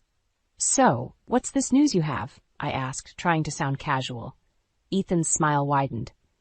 "I'm getting engaged," he announced, his excitement contagious. I felt a burst of happiness for him, mixed with a tinge of sadness for the family life we could no longer give him. "That's wonderful, Ethan. Tell me about her." As Ethan shared stories about his fiancée, his plans for the future, I couldn't help but reflect on the cycle of life. Here was my son, on the cusp of building his own life, his own family, while mine was unraveling. The dinner continued with light-hearted chatter, but my mind kept drifting back to Daniel. I wondered if he knew about Ethan's engagement, if it mattered to him at all. Driving home later that evening, a sense of loneliness enveloped me. The house that once echoed with the laughter and arguments of a family now stood silent, a monument to a life that once was. In the days that followed, as I worked on my art, I found myself reflecting on the bonds that had once tied us as a family. Ethan had always been our anchor, but even he couldn't prevent the drifting apart of two people who had lost their way. My thoughts were often interrupted by memories of Daniel's recent interactions with Julia, his coworker. I remembered the late-night calls, the weekend meetings that he insisted were for work. I had trusted him, never questioning his loyalty. But now doubt crept in, its insidious tendrils wrapping around my heart. Was there more to Daniel's relationship with Julia than just work? The thought nagged at me, an itch that I couldn't quite reach. I remembered the casual touches, the shared laughs, the way they seemed to exist in a world of their own during company functions. I shook my head, trying to rid myself of these thoughts. It didn't matter now. Daniel and I were on separate paths, our journey together, nothing but a memory. As I continued to delve into my art, I realized it was more than just a hobby. It was my lifeline, pulling me away from the edge of despair. With each stroke of my digital brush, I felt a sense of purpose, a reminder that there was life beyond the ruins of a failed marriage. The weeks leading up to Ethan's engagement party were a blur of activity and mixed emotions. While I busied myself with preparations, a part of me dreaded the event. It would be the first family gathering since Daniel and I had decided to divorce, and the thought of facing him in a room full of people filled me with unease. The day of the party arrived, and the atmosphere was festive, filled with laughter and the clinking of glasses. Ethan and his fiancée, a charming young woman named Anna, were the picture of happiness. Watching them, a sense of melancholy washed over me. They were beginning their journey together, full of hopes and dreams, while mine with Daniel was coming to an end. As guests mingled, I caught sight of Daniel across the room. Our eyes met briefly, 1,000 words passing between us in that silent exchange. He looked older, more tired, and for a fleeting moment, I felt a pang of the old affection. But it was quickly replaced by the stark reality of our situation. The evening progressed, and I found myself in conversation with some of Ethan's friends. Their youthful enthusiasm was infectious, and for a while I forgot the complexities of my own life. It was then that I noticed Daniel talking to Julia in a corner of the room. They were laughing, their heads close together in a way that was intimately familiar. The sight struck a nerve, and a surge of emotions welled up inside me. The doubts that had been simmering in my mind came to the forefront. The more I observed them, the clearer it became. There was something between them, something more than just professional camaraderie. I felt a mix of anger and sadness, the realization of Daniel's betrayal hitting me like a wave. As the evening wound down and guests began to leave, I found myself standing outside, taking in the cool night air. The sounds of the party faded into the background, leaving me alone with my thoughts. Ethan joined me, his expression softening as he saw my troubled face. "Mom, are you okay?" he asked, concern etched in his voice. I forced a smile. "Yes, I'm fine, just a little tired, that's all." Ethan looked at me, his eyes searching for the truth. "Mom, you know you can talk to me about anything, right?" I nodded, grateful for his support. "I know, honey, and I will. Just not tonight." He hugged me, a gesture of comfort that brought tears to my eyes. As he went back inside, I stood there, feeling the weight of the evening. The drive home was a reflection of my thoughts, long and winding. The sight of Daniel and Julia together had confirmed my suspicions, and with that confirmation came a sense of closure. I realized that it was time to let go, not just of Daniel, but of the life we had built together. As I lay in bed that night, the events of the evening replayed in my mind. The laughter, the music, and most of all, Daniel and Julia. It was the end of a chapter, but as with all endings, there was also the promise of a new beginning. In the weeks following Ethan's engagement party, I found myself in a state of introspection. The revelation of Daniel's relationship with Julia, though painful, had given me a sense of closure. It was as if a final piece of the puzzle had fallen into place, allowing me to see the complete picture of our failed marriage. With this newfound clarity, I threw myself into my art with a vigor I hadn't felt in years. My digital canvases became a kaleidoscope of emotions, each piece reflecting a different facet of my journey: pain, hope, resilience. It was therapeutic, a way to channel my feelings into something tangible and beautiful. Meanwhile, the divorce proceedings were moving along, albeit slowly. Daniel and I had settled into a routine of distant yet cordial interactions, a far cry from the turbulent exchanges of our earlier meetings. It was a strange kind of dance, two people moving around each other, careful not to step on old wounds. One afternoon, as I sat working on a particularly intricate design, my phone rang. It was the lawyer, informing me that the divorce was finalized. The words hit me with an unexpected force. Even though I had been preparing for this moment, the finality of it left me feeling oddly hollow. In the days that followed, I found myself reflecting on the journey that had brought me here. The young, hopeful woman who had married Daniel, full of dreams and aspirations, was now a more mature, seasoned version of herself. I had lost some of my naivety, but in its place I had gained strength and a deeper understanding of myself. One evening, as I sat gazing at the latest piece I had created, a vibrant depiction of a phoenix rising from the ashes, Ethan called. "Mom, I wanted to talk to you about something," he said, his voice serious. We met at a small cafe the next day. Ethan's expression was a mix of excitement and apprehension. "Anna and I were talking, and we'd like you to move in with us after we get married," he blurted out. The offer took me by surprise. "Ethan, I can't intrude on your new life like that," I protested, touched by his concern but wary of imposing. "It's not an intrusion, Mom. We want you there.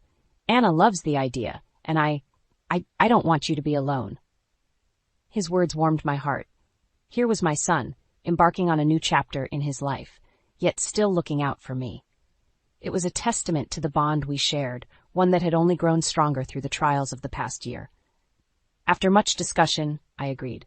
It was a new beginning, not just for Ethan and Anna, but for me as well. A chance to be part of their life, to share in their joys and challenges, while also giving myself the space to continue my own journey. As I packed up my belongings over the next few weeks, I felt a sense of bittersweet nostalgia. Each item, each piece of art, was a reminder of a life lived, of lessons learned, and of the resilience that had carried me through. Moving day arrived, and as I stepped into Ethan and Anna's home, I felt a sense of belonging. It was a new environment, but one that was filled with love and warmth. Ethan and Anna had gone out of their way to make me feel welcome, setting up a small studio for me to continue my art. In the days that followed, I found a new rhythm to my life. I spent my mornings working on my art, exploring new techniques and styles. In the evenings, I would join Ethan and Anna for dinner, sharing stories and laughter. It was during one of these dinners that Ethan turned to me, a serious look in his eyes. "Mom, how are you really doing? After everything with Dad, I mean." I took a moment to reflect, then smiled. "I'm doing okay, Ethan. Better than okay, actually. I've found a new purpose in my art, and being here with you and Anna has given me a sense of family that I thought I had lost." Ethan smiled, relief evident in his eyes. "I'm glad, Mom. You deserve to be happy." As we continued our dinner, chatting about everything and nothing, I realized that this was what healing looked like. It wasn't a sudden, dramatic change, but a gradual rebuilding of oneself, piece by piece. And as I looked around the table, at the faces of my son and his fiancée, I knew that I was exactly where I was meant to be. In this new beginning, I had found not just a place to live, but a home. Living with Ethan and Anna brought a sense of harmony and companionship that I hadn't realized I was missing. Their youthful energy and love for each other were infectious, and I found myself looking forward to the simple pleasures of our daily life together. One afternoon, as I was setting up my art supplies in the small studio Ethan had arranged for me, my phone buzzed with a message. It was from a number I didn't recognize. Hesitantly, I opened it, and to my surprise, it was from Julia, Daniel's coworker. "Sarah, can we meet? There's something I need to tell you about Daniel," the message read. My heart skipped a beat. What could Julia possibly have to say about Daniel now after all this time? Curiosity piqued. I agreed to meet her at a nearby cafe the next day. Sitting across from Julia, I noticed the nervousness in her eyes. She fidgeted with her coffee cup before speaking. "Sarah, I owe you an apology," she began, her voice trembling slightly. "Daniel and I, We had an affair. It started before your divorce. I didn't realize the extent of the damage we were causing. Her confession, though not entirely unexpected, still stung. I had suspected their relationship, but hearing it confirmed brought back a flood of emotions. Why are you telling me this now? I asked, struggling to keep my voice steady. Julia sighed, a look of genuine remorse on her face. I ended things with Daniel. It was wrong, and I regret it deeply. I just thought, you deserved to know the truth. I sat there, processing her words. Part of me wanted to be angry, to lash out at the woman who had been part of my marriage's downfall. But another part, the part that had found peace and moved on, simply felt pity. Julia, what's done is done, I said finally. I appreciate you telling me, but I've moved on. I hope you can too. Leaving the cafe, I felt a weight lifted off my shoulders. Julia's confession had closed the final chapter on a part of my life that was now firmly in the past. Over the next few months, my life settled into a comfortable routine. My art was flourishing, with several pieces being featured in local exhibitions. Ethan and Anna's wedding was fast approaching, and the excitement in the house was palpable. As I watched Ethan and Anna together, so full of love and hope for the future, I couldn't help but reflect on my own journey. The pain of the past had given way to a quiet strength, a resilience I hadn't known I possessed. The wedding day arrived, a beautiful ceremony filled with laughter, tears, and an overwhelming sense of joy. Watching Ethan and Anna exchange their vows, I felt an immense pride for the man my son had become. After the wedding, as guests mingled and danced, I found myself standing alone for a moment, taking it all in. It was then that I saw Daniel, standing a short distance away, watching me. Our eyes met, and for a brief moment, time stood still. There was so much I wanted to say, so many questions I wanted to ask. But as I looked at him, I realized that none of it mattered anymore. Daniel nodded slightly, a silent acknowledgement of everything that had passed between us. Then, turning away, he disappeared into the crowd. As I rejoined the celebration, a sense of peace settled over me. My journey had been long and fraught with challenges, but it had led me here, to this moment of contentment and hope. Life, I realized, was a tapestry of experiences, each thread woven with its own story. Some were dark, others bright, but all were essential in creating the larger picture. And as I danced with Ethan, my heart full of love and gratitude, I knew that my tapestry was still being woven, each day adding a new and beautiful thread to the story of my life. In the quiet of our kitchen, the ticking of the wall clock was a stark reminder of the routine life Ethan and I had built over the years. I, Meredith Blake, at 34, had juggled my roles as a marketing executive and a mother with what I believed was finesse. Ethan, Zoe, and I were the picture of suburban bliss, or so I thought. Ethan, can we talk about your spending again? I asked, my voice steady despite the frustration bubbling beneath. He looked up from his phone, his brow furrowing. Meredith, you're not going to start this again, are you? It's just a few bucks here and there. It's every month, Ethan, and it's not just a few bucks. I'm worried, I pressed on, trying to keep the peace. Ethan sighed, setting his phone down with a theatrical flourish.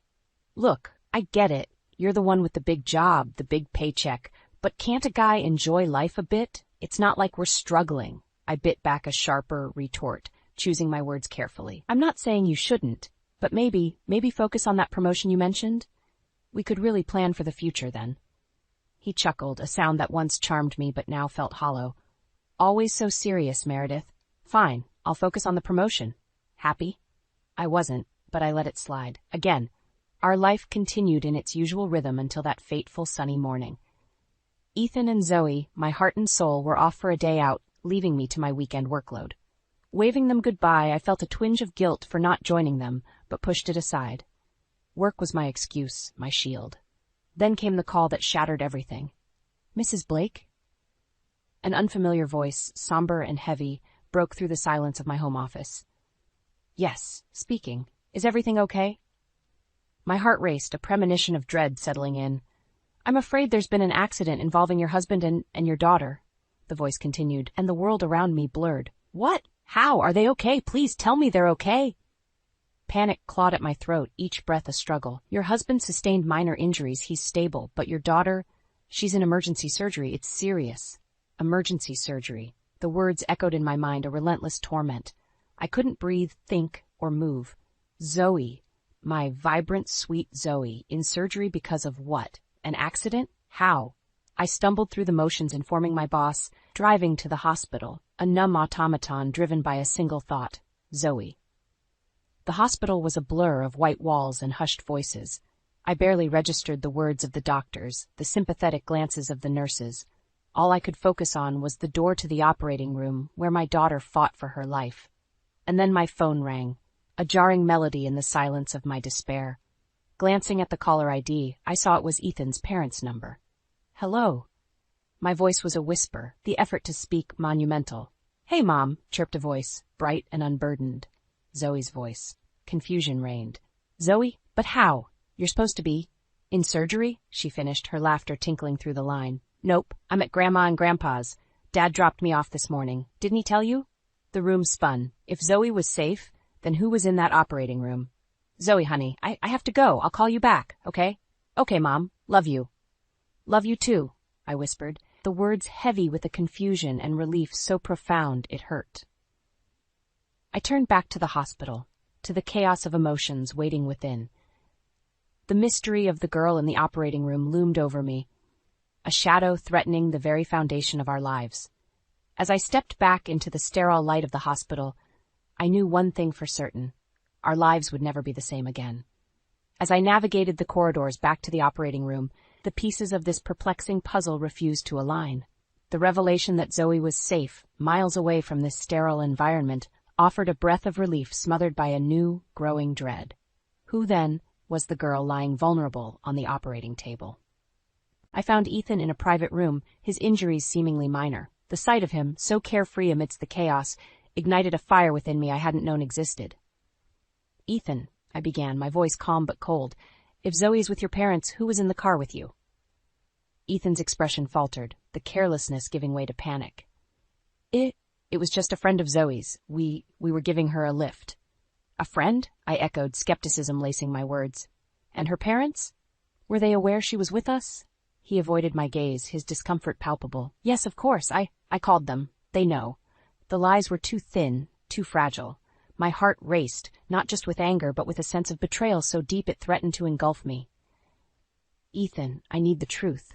Now, I demanded, stepping closer. He winced, the facade crumbling. Okay, it was Hannah, Zoe's classmate. Her mom and I, we've been...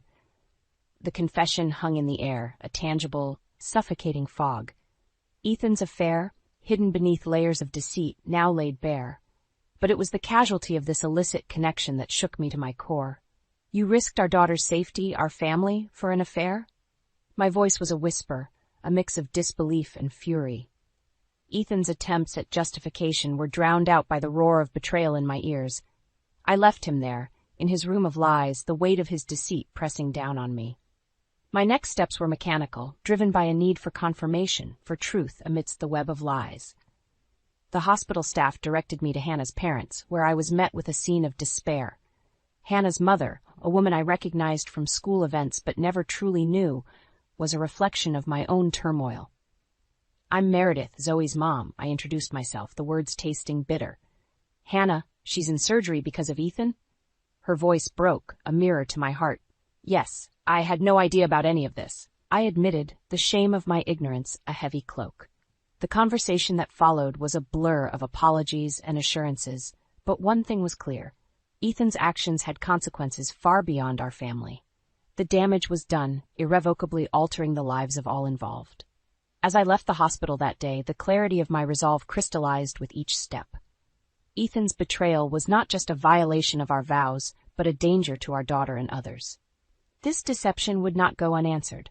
I needed to act, not just for my sake, but for Zoe, for Hannah, for every innocent life touched by Ethan's selfishness. The road ahead was uncertain, fraught with pain and legal battles, but one thing was sure. Ethan would face the consequences of his actions. The drive home was a journey of determination. With each mile, I shed the remnants of the woman who once believed in the facade of our perfect life. In her place emerged someone stronger, fueled by a righteous anger and a fierce protectiveness over her daughter. Ethan's deception had shattered our family, but from the ruins I vowed to rebuild, stronger and wiser. The truth was my weapon, and with it, I would ensure justice was served. The following days were a whirlwind of activity, each action deliberate, aimed at uncovering the full extent of Ethan's betrayal. I moved with a clarity of purpose, fueled by the betrayal that had upended our lives. I started by securing legal counsel, a sharp, no-nonsense lawyer named Diane who specialized in family law. She listened intently as I laid out everything, from Ethan's requests for money to the accident and his affair. "We'll need concrete evidence if you want to pursue this in court," Diane advised, her tone serious but not without empathy. "Bank statements, communications between Ethan and the other woman, anything that can substantiate your claims." Armed with Diane's advice, I turned my attention to gathering the necessary proof. I delved into our financial records, uncovering a pattern of withdrawals and expenses that now made sickening sense. Each transaction was a breadcrumb leading back to Ethan's deceit. But it was the discovery of Ethan's old phone, discarded in a drawer, that proved to be the linchpin. Powered on, it revealed a treasure trove of messages and photos that painted a vivid picture of his infidelity. With each piece of evidence collected, my resolve hardened. Ethan had not only endangered our daughter's well-being, but had shattered the trust and safety of our family unit. His actions demanded consequences. It was during this period of meticulous planning that Ethan, oblivious to the storm brewing, attempted to reach out. "Meredith, we need to talk about Zoe. And us," he pleaded over the phone, his voice laced with a desperation that once might have moved me. "Us? There is no us, Ethan. Not anymore," I replied, my voice steady, devoid of the warmth he was accustomed to. "But Meredith, You what, Ethan? You're sorry?" I cut him off, my patience for his excuses long gone. "Save it. I'm speaking to you through my lawyer from now on." The line went dead, a symbolic end to any remnants of our relationship. My next steps were clear, each action calculated to protect Zoe and ensure Ethan faced the full repercussions of his actions. I met with Diane again, armed with the evidence and a steely determination. "We file for divorce," I stated, no trace of doubt in my voice. "And I want full custody of Zoe. He's proven he can't be trusted with her safety." Diane nodded, her expression resolute. "I'll prepare the papers. We'll also go after him for child support and alimony. With this evidence, we have a strong case." As I left Diane's office, the weight of my decisions weighed heavily on me. Yet the path forward was clear. Ethan's betrayal had irrevocably altered the course of our lives, but I would do whatever it took to ensure Zoe's future was secure and happy. The battle lines were drawn, and while the road ahead promised to be fraught with challenges, I was ready. Ready to confront Ethan, to protect Zoe, and to reclaim our lives from the ruins of his deceit. The legal proceedings began with a precision that mirrored my newfound resolve. Diane filed the divorce papers, and we prepared for the initial court hearing. The evidence we gathered was damning, a silent testament to Ethan's betrayal and negligence. As the court date approached, Ethan attempted reconciliation, his messages oscillating between apologies and accusations. But I had shut the door on that chapter of our life, my focus solely on securing Zoe's future. On the day of the hearing, the courthouse loomed large, a symbol of the justice I sought. Ethan was already there, looking diminished, a far cry from the confident man I once knew. "Meredith, please, can we not do this here?" he pleaded, his voice barely above a whisper as we waited outside the courtroom. "Do what, Ethan?" "Face the consequences of your actions," I replied, my gaze steady on him. "This is exactly where we need to be." He shook his head, the facade of contrition slipping as he hissed, "You're blowing this out of proportion. It was just a mistake." "A mistake?" The words were sharp, laced with disbelief. "You endangered our daughter, Ethan. You destroyed our family for an affair. This is the consequence of your actions, not an overreaction." Before he could respond, Diane appeared, her presence a calming force. "It's time," she said, ushering me away from Ethan and towards the courtroom. Inside, the proceedings were a blur, the judge's voice a distant echo as the reality of the situation settled over me.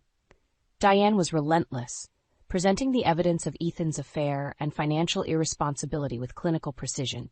Ethan's lawyer attempted to mitigate the damage, arguing for leniency and shared custody. But the evidence spoke louder than any of his pleas, painting a picture of a man who had not only been unfaithful, but had recklessly endangered his child. When the judge finally spoke, his words were a balm to the wounds Ethan had inflicted. Given the evidence presented, I am granting Miss Blake full custody of Zoe. Mr. Blake will have supervised visitation rights until further notice. As for financial support, given the circumstances and Mr. Blake's actions, he will provide child support and alimony. The gavel's finality marked the end of one chapter and the beginning of a new, uncertain path. Ethan's face, pale and defeated, was the last I saw before turning away, Diane's reassuring presence guiding me out of the courtroom. Outside, the air felt different, lighter, as if the weight of the past months had been lifted, if only slightly. The battle was far from over, but for the first time in what felt like an eternity, there was a glimmer of hope. Ethan's voice broke through the haze of my thoughts. "Meredith, wait, please." I stopped, turning to face him, the man I no longer recognized. "There's nothing left to say, Ethan. You have your consequences to face, and I have our daughter to protect." With that, I walked away, the echo of my steps a testament to the strength I had found in the face of betrayal. Ethan's attempts at reconciliation were left unanswered, a chapter firmly closed as I focused on building a future for Zoe and me, free from the shadows of his deceit. In the weeks following the court's decision, the reality of our new lives began to take shape. Ethan's fall from grace was rapid, his actions laid bare for all to see. The community, once a shared space of friendships and gatherings, became a battleground of whispers and judgment aimed at Ethan. I focused on Zoe, ensuring she felt as little of the fallout as possible. But children are perceptive, and she sensed the change, her bright demeanor shadowed by the events unfolding around her. It was during one of our afternoon walks, a time we had designated for open conversations, that Zoe's resilience shone through, her words cutting to the heart of the matter. "Mom, why is Dad not around anymore?" she asked, her innocent eyes searching mine for answers. I knelt down, taking her hands in mine, the weight of the conversation pressing down. "Honey, your dad made some choices that weren't good for us. Right now, it's important we focus on being safe and happy together." Zoe nodded, a maturity beyond her years settling over her features. "Is Dad sad?" "Yes, sweetie, he is. But it's important he understands his actions have consequences," I explained, hoping to instill in her a sense of right and wrong, shaped not by bitterness but by understanding. Zoe hugged me, her small arms a testament to the strength we had found together. "I love you, Mom. We're okay, just us two." "I love you too, Zoe." "Yes, we are," I affirmed, my heart swelling with love and determination for my daughter's future. As we continued our walk, I thought about Ethan's attempts to contact us. Each call, each message, was a plea for understanding, a plea I could not afford to heed. His actions had set this course, and the consequences were his to bear. It wasn't long before the financial repercussions of Ethan's choices became apparent. His job, once a source of pride, became untenable amidst the scandal. Child support and alimony payments began to strain his resources, a constant reminder of the responsibilities he had tried to escape. One day as I opened the mail, I found a letter from Ethan, different from the others. It was an apology, not just to me but to Zoe, an acknowledgement of the pain he had caused. I read it, the words blurring as emotions conflicted within me. It was the first step, perhaps, towards genuine remorse. But the path to forgiveness, if it was to be found, would be long and fraught with the memories of his betrayal. The doorbell rang, pulling me from my thoughts. It was Diane, documents in hand, a look of resolve on her face. "Meredith, we've got a bit more to sort through. Ethan's falling behind on the payments. It's time to enforce the court's decision," she stated, her voice firm. I nodded, the reality of our situation settling in. "Let's do what we need to, Diane. For Zoe." As Diane outlined the next steps, I realized this was but another chapter in the long road ahead. Ethan's downfall, brought on by his own actions, was a cautionary tale, one I hoped Zoe would learn from, but never have to experience firsthand. Our journey was far from over, but with each step I felt the resilience and love between Zoe and me growing stronger, a beacon guiding us through the aftermath of Ethan's choices. In the aftermath of our legal victories, life began to settle into a new rhythm, one where the absence of Ethan's presence became the norm rather than the exception. Zoe adapted with a resilience that amazed me, her laughter returning to fill the spaces of our home that had once been shadowed by conflict. It was during one of our weekend retreats, a small cabin by the lake where we'd found solace in the simplicity of nature, that Zoe broached the subject of her father once more. "Mom, do you think Dad is okay?" she asked one evening, the sunset casting golden hues across the water. I paused, considering her question. "I think your dad has a lot of things to figure out, Zoe, but we've got each other, and that's what matters." Zoe nodded, a wisdom in her acceptance. "I just wish he understood how much he hurt us," she said softly. Her words echoed my own sentiments, a reflection of the journey we'd embarked upon. "Me too, sweetheart. But we're moving forward, and that's what counts." Our conversation was interrupted by the sound of my phone ringing, a call from Diane that I had been anticipating. I stepped away, answering with a quiet hello. "Meredith, it's Diane. I have news. Ethan's been held accountable for the missed payments. The courts enforced a lien on his assets. It's a significant step towards ensuring Zoe's future is secure," she informed me, her voice steady and reassuring. A wave of relief washed over me, tempered by the knowledge of what this meant for Ethan. "Thank you, Diane. This is good news. For Zoe," I replied, my thoughts on my daughter, who watched me from a distance. Returning to Zoe, I shared the news in terms we had come to understand, a language of moving forward and healing. "Zoe, we're going to be okay. We've got a bit more security now, thanks to the court's decision." Zoe smiled, her understanding clear. "I know, Mom. I'm glad, but I'm okay as long as I have you."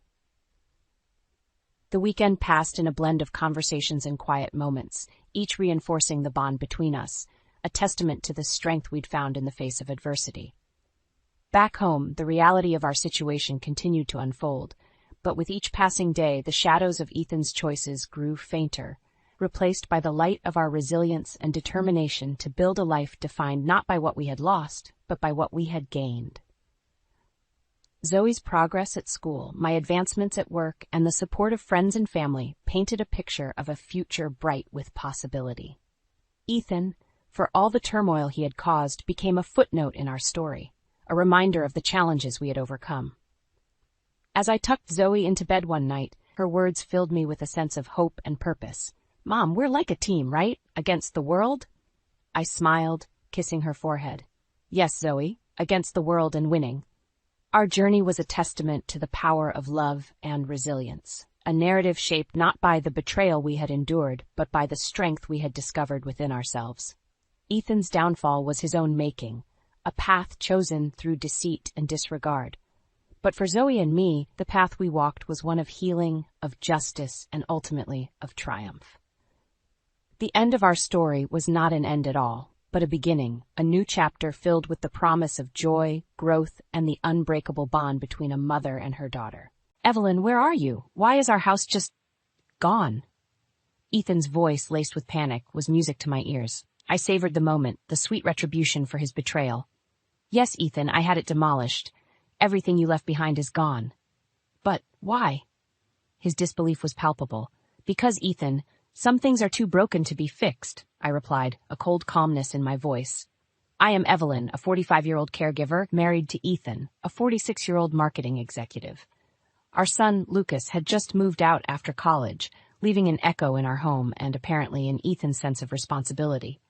The day Lucas left, Ethan chuckled. "Evelyn, he's not a kid anymore. Let him make his own mistakes." I remember feeling a twinge of annoyance, masked by the relief of seeing them both smile. But that annoyance, that small crack, was about to widen into a chasm. Just as I thought we'd rediscover each other, life took a sharp turn. Dad fell in the yard. Broken bone, maybe. "I'm heading to the hospital," Ethan informed me one evening, his voice oddly detached. "Should I come with you?" "No, I got this. Don't worry." But worry I did.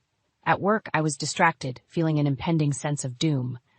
Returning home, I found Ethan lounging on the couch, as if his father's fracture was just another minor inconvenience. "He'll need a cane," Ethan said casually, as if discussing the weather. This wasn't just about a cane. This was about Henry, Ethan's father, who had been living alone since his wife passed away 3 years ago. Despite our offers, he had refused to move in with us, valuing his independence. Now the decision was made for him. "We should live with your dad, right?"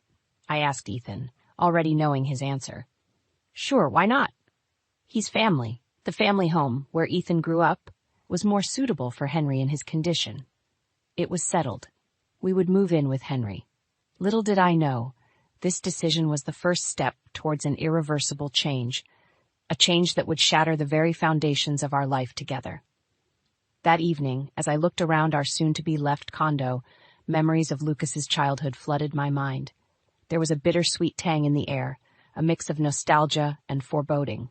Ethan's indifference was like a growing shadow in our home, but I was too preoccupied with the logistics of the move to confront it. In my heart, I hoped this move would bring us closer, not just to Henry, but to each other. How wrong I was. The move happened faster than expected. Henry, frail but smiling, welcomed us. "Sorry to be a burden," he said, his eyes reflecting a lifetime of memories held within the walls of his home. "You're not a burden, Dad. You're family," I assured him, while Ethan just nodded, his mind seemingly elsewhere. That night, as I lay in bed, listening to the unfamiliar sounds of the old house, I couldn't shake off a feeling of unease. Ethan, on the other hand, seemed more distant than ever, lost in thoughts I could not reach. It was the beginning of the end, the start of a journey that would lead me to the ultimate act of defiance. Little did Ethan know, his world, our world, was about to come crashing down. The walls of Henry's house, steeped in history, were now silent witnesses to a growing rift. As days turned to weeks, Ethan's late returns from work became the norm. His once warm smiles were replaced by a cold, distant demeanor. "Evelyn, he's my father. I know how to handle him," Ethan snapped one evening when I expressed my concern about his lack of involvement with Henry. I bit my tongue, the bitterness of his words stinging me. It wasn't just about Henry, it was about us, about what we were becoming, or rather what we were losing. Julia, Ethan's sister, visited one weekend. Her concern was palpable as she watched us moving around each other like distant planets in a decaying orbit. "Are you sure about this, Evelyn?" "Living with Dad, I mean. I can take him if it's too much," Julia offered, her eyes searching mine for a hint of reluctance. I forced a smile. "No, Julia, it's fine. We're fine." But we weren't. Ethan's aloofness was growing into a chasm that I could no longer bridge. His excuses for staying out late became more frequent, his explanations more flimsy. "Evelyn, I'm just grabbing a drink with colleagues. Networking, you know," he would say, his words lacking the conviction they once held. Networking or escaping? I found solace in Henry's company. Our conversations, filled with stories of the past, were a balm to my growing loneliness. In those moments I felt a connection, a belonging that had started to fade with Ethan. One evening, as I helped Henry with his exercises, his voice trembled. "Evelyn, you've been like a daughter to me. I hate to be the cause of any trouble between you and Ethan." I held his hand, assuring him, "Henry, you are not the problem. Please don't think that." But deep down, I knew the problem wasn't Henry. It wasn't even Ethan's late nights. The problem was something far more sinister, a rot that had set in the core of our marriage. Ethan's indifference was now a gaping hole, swallowing any remnants of the love we once shared. His absence, both physical and emotional, left me grappling with a myriad of unanswered questions. Was this our new normal? A life of silent meals, unshared beds, and unspoken words? I lay awake that night, listening to the creaks of the old house, each groan echoing the turmoil in my heart. I missed Ethan, or rather, the Ethan I thought I knew. The man who now lay beside me, lost in his own world, was a stranger. As the days blurred into each other, Ethan's neglect of both Henry and me became more pronounced. His once excited talks about his day at work dwindled to monosyllables. His late-night returns were now expected, and his excuses a mere formality. The gap between us widened, filled with unspoken accusations and stifled emotions. I was living with a ghost, a shadow of the man I married. It was during one of these sleepless nights that I stumbled upon the first thread of the web of deceit Ethan had been weaving. A thread that would unravel everything we had built together. As I lay there, staring into the darkness, I made a decision. I would no longer be a spectator in this crumbling facade of a marriage. I was going to find out the truth, no matter how painful it might be. And if my suspicions were correct, Ethan would soon learn that some actions have irreversible consequences. The stage was set. The actors were in place. The drama of our lives was about to reach its crescendo. The days turned into a monotonous cycle, with Ethan's apathy casting a shadow over the household. His late returns became so routine that I stopped asking where he had been. The silence between us grew louder, filled with unasked questions and unvoiced suspicions. One Saturday, I decided to confront him. "Ethan, your father feels neglected." "You're hardly here," I said, my voice a mix of frustration and desperation. Ethan scoffed. "He's fine, Evelyn. Stop being so dramatic. I have my life too, you know." His words stung, and I recoiled at his dismissiveness. Was this really the man I had loved for all these years? As I tended to Henry, his gratitude only deepened my resentment towards Ethan. "You're too good to us, Evelyn. I'm sorry for my son's behavior," Henry whispered during one of our walks. "It's not your fault, Henry. I just wish Ethan could see what he's missing," I replied, my heart heavy with unshed tears. Julia's visits became my solace, her presence a stark contrast to Ethan's indifference. "Evelyn, if you ever need to talk, I'm here," she offered one afternoon as we sipped tea in the garden. I nodded, grateful for her support, but too proud to admit how much Ethan's neglect was affecting me. The final straw came on a rainy Thursday evening. Ethan had not returned home, and his phone went straight to voicemail. Worried, I waited up, the clock ticking away my patience. He stumbled in past midnight, reeking of alcohol. "Where were you?" I demanded, my worry turning into anger. "Just out, Evelyn." "Stop being such a nag," he slurred, brushing past me. That word, nag, echoed in my mind, igniting a fire within me. I was not a nag. I was a wife concerned about her crumbling marriage. The following week, my suspicions turned into reality. While cleaning, I found a receipt in Ethan's jacket, a hotel receipt dated for a night he had claimed to be working late. My hands trembled as I read the details. Room service, a bottle of champagne, and a single room for two. The betrayal sliced through me, each word on the receipt a confirmation of Ethan's infidelity. My heart raced, a mixture of anger, pain, and disbelief coursing through me. I confronted him that evening, the receipt clenched in my fist. "What is this, Ethan? Explain this to me," I yelled, my composure shattered. Ethan's eyes widened, then narrowed. "It's not what you think, Evelyn. It was just a business meeting that went late." "A business meeting? With champagne in a hotel room?" I spat, my voice dripping with sarcasm. Ethan's silence was the only answer I needed. The truth hung in the air, a tangible presence that neither of us could deny. That night I lay awake, the weight of Ethan's betrayal crushing me. I had been a faithful wife, a caring stepdaughter, and yet this was the payment for my loyalty. As dawn broke, a cold resolve settled over me. Ethan had made his choice, and now I would make mine. It was time for Ethan to learn that every action has consequences. I would no longer be the silent victim of his deceit. The plan started to form in my mind, a plan that would shake the very foundation of Ethan's world. He had underestimated me for the last time. Evelyn, the doting wife and caregiver, was about to show Ethan a side of her he had never seen, a side that even I hadn't known existed. The stage was set for my revenge, and I was ready to play my part to perfection. Ethan's days of betrayal were numbered, and he wouldn't even see it coming. Armed with the bitter truth, I was a storm brewing on the horizon. Ethan's betrayal had lit a fire within me, and I was determined to make him pay. My plan for revenge began to take shape, fueled by each lie he had told, each night he had left me alone. Julia visited again, and this time I didn't hold back.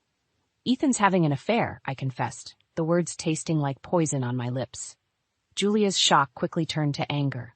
"That bastard! How could he do this to you, to Dad?" "We need to do something, Julia. I won't let him get away with this," I said, my voice steady with newfound resolve.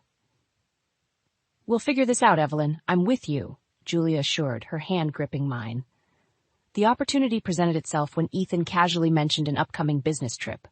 "A week in New York." "Big project," he said, avoiding my gaze. "A week, huh?" I mused, a plan forming in my mind. "Have a good trip." But it wouldn't be the business trip Ethan was expecting. No, this would be the week when his world would come crashing down. I started my preparations the moment he left. With Julia's help, I gathered evidence of his affair, hotel receipts, phone records, late-night messages. Each piece was a nail in the coffin of our marriage. Next, I contacted a lawyer to discuss divorce and property rights. I would not only leave Ethan, but I would also strip him of everything he held dear. His betrayal had cost him more than just our marriage. It would cost him his home, his comfort, his security. "Evelyn, are you sure about this?" Julia asked, concern etched on her face. "I've never been more sure of anything," I replied. a cold determination in my voice. While Ethan was living it up in New York, oblivious to the storm brewing back home, I was executing my plan with precision. The house, Ethan's childhood home, was the first to go. I hired a demolition crew, explaining that the house was old and needed to be torn down for safety reasons. As the bulldozers tore through the walls, I watched with a sense of grim satisfaction. This was more than just a physical demolition. It was symbolic of the destruction of our marriage. Next, I arranged for the sale of the land. The property was in my name, thanks to Ethan's careless handling of the paperwork. The land would fetch a good price, and the money would be mine alone. As the days passed, my plan unfolded flawlessly. I was no longer the betrayed wife. I was the architect of Ethan's downfall. Finally, the day of Ethan's return arrived. I waited for his call, the anticipation a sweet torture. "Evelyn, where are you? What happened to the house?" Ethan's voice was laced with confusion and panic. "I had it demolished, Ethan.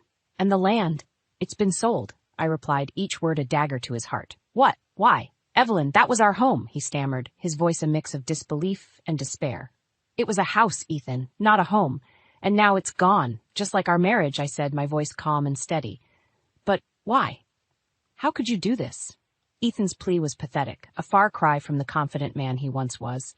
"You made your choice, Ethan. Now I've made mine. Goodbye." With that, I hung up, cutting off any further pleas or excuses. As I sat in the silent room, a sense of liberation washed over me. I had done it. I had taken back control of my life. Ethan's betrayal had shattered our marriage, but it had also awakened a strength in me that I never knew I had. I was no longer a victim. I was a survivor. And as I looked ahead to my new life, free from lies and deceit, I knew one thing for sure. Ethan would never forget the name Evelyn. Ethan's world had crumbled, and I was the architect of its downfall. The day he returned, I waited, knowing he would confront me. As expected, his car screeched to a halt where our home once stood, now just an empty lot. "What have you done, Evelyn?" Ethan bellowed as he approached, his face a mask of shock and anger. "I've freed myself from a life of lies and deceit," I replied calmly, my resolve unshaken. "This was my childhood home. How could you?" His voice cracked under the weight of his loss. "Your childhood home? You mean the house where you neglected your father and betrayed your wife?" My words were sharp, cutting through the air between us. Ethan staggered as if my words were physical blows. "Evelyn, please, let's talk about this." "Talk? Like you talk to your mistress?" I countered, the bitterness in my voice unmistakable. "You don't understand. It was a mistake," Ethan pleaded, his eyes searching for any sign of the love that once bound us. "A mistake repeated is a choice, Ethan, and you chose her over us, over everything we built together," I said, the finality in my voice echoing in the empty space. Ethan looked around, desperation taking hold. "But where will I go? What about my things?" "Your things are in storage. As for where you'll go, that's no longer my concern," I stated, devoid of any sympathy. "I never thought you could be this cruel." Ethan said, his voice barely above a whisper. "Cruel? No, Ethan, I'm not cruel. I'm just no longer your fool," I replied, turning away from the ruins of our past. Ethan's voice faded as I walked away, leaving him amidst the debris of his choices. I had exacted my revenge, not out of cruelty, but out of respect for myself. As I drove away, the weight of the past years seemed to lift off my shoulders. I was no longer bound by Ethan's betrayal or the confines of a loveless marriage. In destroying our physical home, I had built myself a new one, a sanctuary of self-respect and dignity. Ethan had taken so much from me, but he couldn't take away my strength or my ability to start anew. I had closed the chapter on Ethan and our life together. Now it was time to write a new story, one where I was the protagonist, not a victim of someone else's script. Ethan's downfall was the price he paid for his betrayal. As for me, I had gained something far more valuable, my freedom and a chance to rediscover who I was before I lost myself in our marriage. The road ahead was uncertain, but for the first time in years, it was a road I looked forward to traveling. Ethan was a part of my past, a chapter closed and left behind. The future was mine to shape, and I embraced it with open arms and a heart free of the chains of betrayal. The aftermath of the house's demolition left Ethan in a state of shock and desperation. A few days later he called, his voice laced with a mix of anger and disbelief. "Evelyn, we need to talk. Meet me at the cafe on 5th, please." I agreed, curious to see how he would try to spin this tale. At the cafe, Ethan sat hunched over, a shadow of his former self. "Evelyn, why are you doing this? You've destroyed everything," he blurted out as I sat down. "Destroyed everything." "Ethan, you did that when you chose to have an affair," I replied, my tone even but firm. "That was a mistake. But this, what you're doing, it's unforgivable." His voice cracked, his facade of control crumbling. "A mistake? No, Ethan. A mistake is forgetting to pay a bill, not cheating on your wife." I countered sharply. "You can't just take everything from me. The house? The money? What about me?" Ethan's plea was pathetic, tinged with selfishness. "What about you? What about me, Ethan? Or did you forget that there were two people in this marriage?" I challenged. Ethan's face contorted with frustration. "You're being unreasonable. You're ruining my life over a fling." "A fling? Is that what you call breaking our vows, our trust?" My voice rose, attracting glances from nearby tables. "Evelyn, please, we can fix this. I'll end it with her. We can go to counseling," Ethan offered, desperation seeping into his voice. "Fix this? There's nothing left to fix, Ethan. You made your choice, and now you have to live with it," I said, my decision clear and unwavering. "I'll lose my job, my reputation." "You don't understand the consequences," he pleaded. "The consequences? You should have thought of that before." "Hanish, as for your job and reputation, those were never my concern," I replied, my tone icy. Ethan slumped, defeated. "So, what now? A divorce?" "Yes, a divorce. And since you're so concerned about consequences, I've recorded this conversation. Admitting to your affair will make the proceedings much smoother," I revealed, watching as the color drained from his face. "You recorded me?" Ethan gasped, his eyes wide with shock. "Yes. It's time for you to face the consequences of your actions, Ethan. You've lost more than just a house.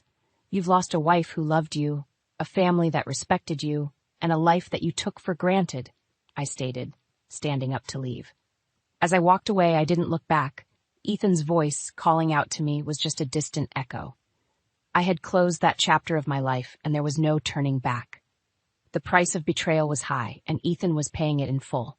I had not just sought revenge, I had sought justice for myself.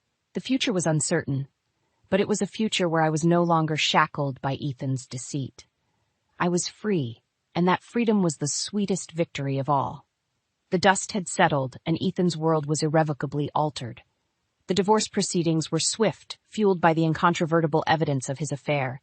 He tried to argue, to fight, but the truth left him with no ground to stand on. As I sat across from him in the lawyer's office for the final signing, he was a mere shell of the man I once knew.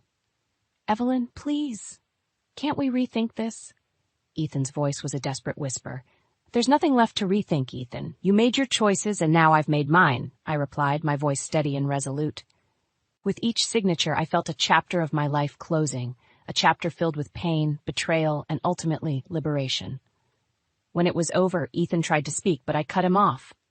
"There's nothing more to say, Ethan. Goodbye." Leaving the office, I felt lighter, as if a weight had been lifted off my shoulders. I was no longer Ethan's wife. I was Evelyn, free and unbound. In the weeks that followed, Ethan's life continued to unravel. His job was lost, a casualty of the scandal. His reputation, once impeccable, was now tarnished by the truth of his indiscretions. I heard through mutual acquaintances that he was living in a small apartment, a stark contrast to the life of comfort he once knew. His mistress had left him, unwilling to deal with the fallout of their affair. Ethan was alone, a consequence of his own making. As for me, I started anew. The money from the sale of the land allowed me financial freedom, and I found peace in my independence. I reconnected with old friends, took up hobbies I had long forgotten, and found joy in the small things. Julia and I remained close, our bond strengthened by the trials we faced together. "You're stronger than you ever realized, Evelyn," she said to me one evening over dinner. "I guess I am," I replied, a smile playing on my lips. My new life was simpler but richer in ways that money couldn't buy. I had respect, dignity, and a sense of self that no one could take from me. Ethan tried to reach out a few times, but I never responded. That chapter of my life was closed, and I had no intention of revisiting it. I often thought about the house, the symbol of our broken marriage. In its destruction, I had found my strength. It was a drastic step, but it was necessary for me to break free. Now, looking ahead, I saw a path filled with possibilities. a path where I was the author of my own story, no longer a character in someone else's drama. The road to recovery was not easy, but it was mine to travel. I had survived the storm, and in its wake I found a peace I never knew existed. Ethan's betrayal had shattered me, but in those broken pieces I found myself, and that was the greatest victory of all. I was folding laundry in the quiet of our suburban home when the phone rang. It was an ordinary Thursday, but that phone call was about to shatter the mundanity of my life. I wiped my hands on my apron as I answered. "Hey, Mom, it's Lucas," came the voice of my son, who had ventured out into the world, leaving the nest for college 2 years ago. "Lucas, darling, is everything okay?" I asked, a smile naturally forming on my lips at the sound of his voice.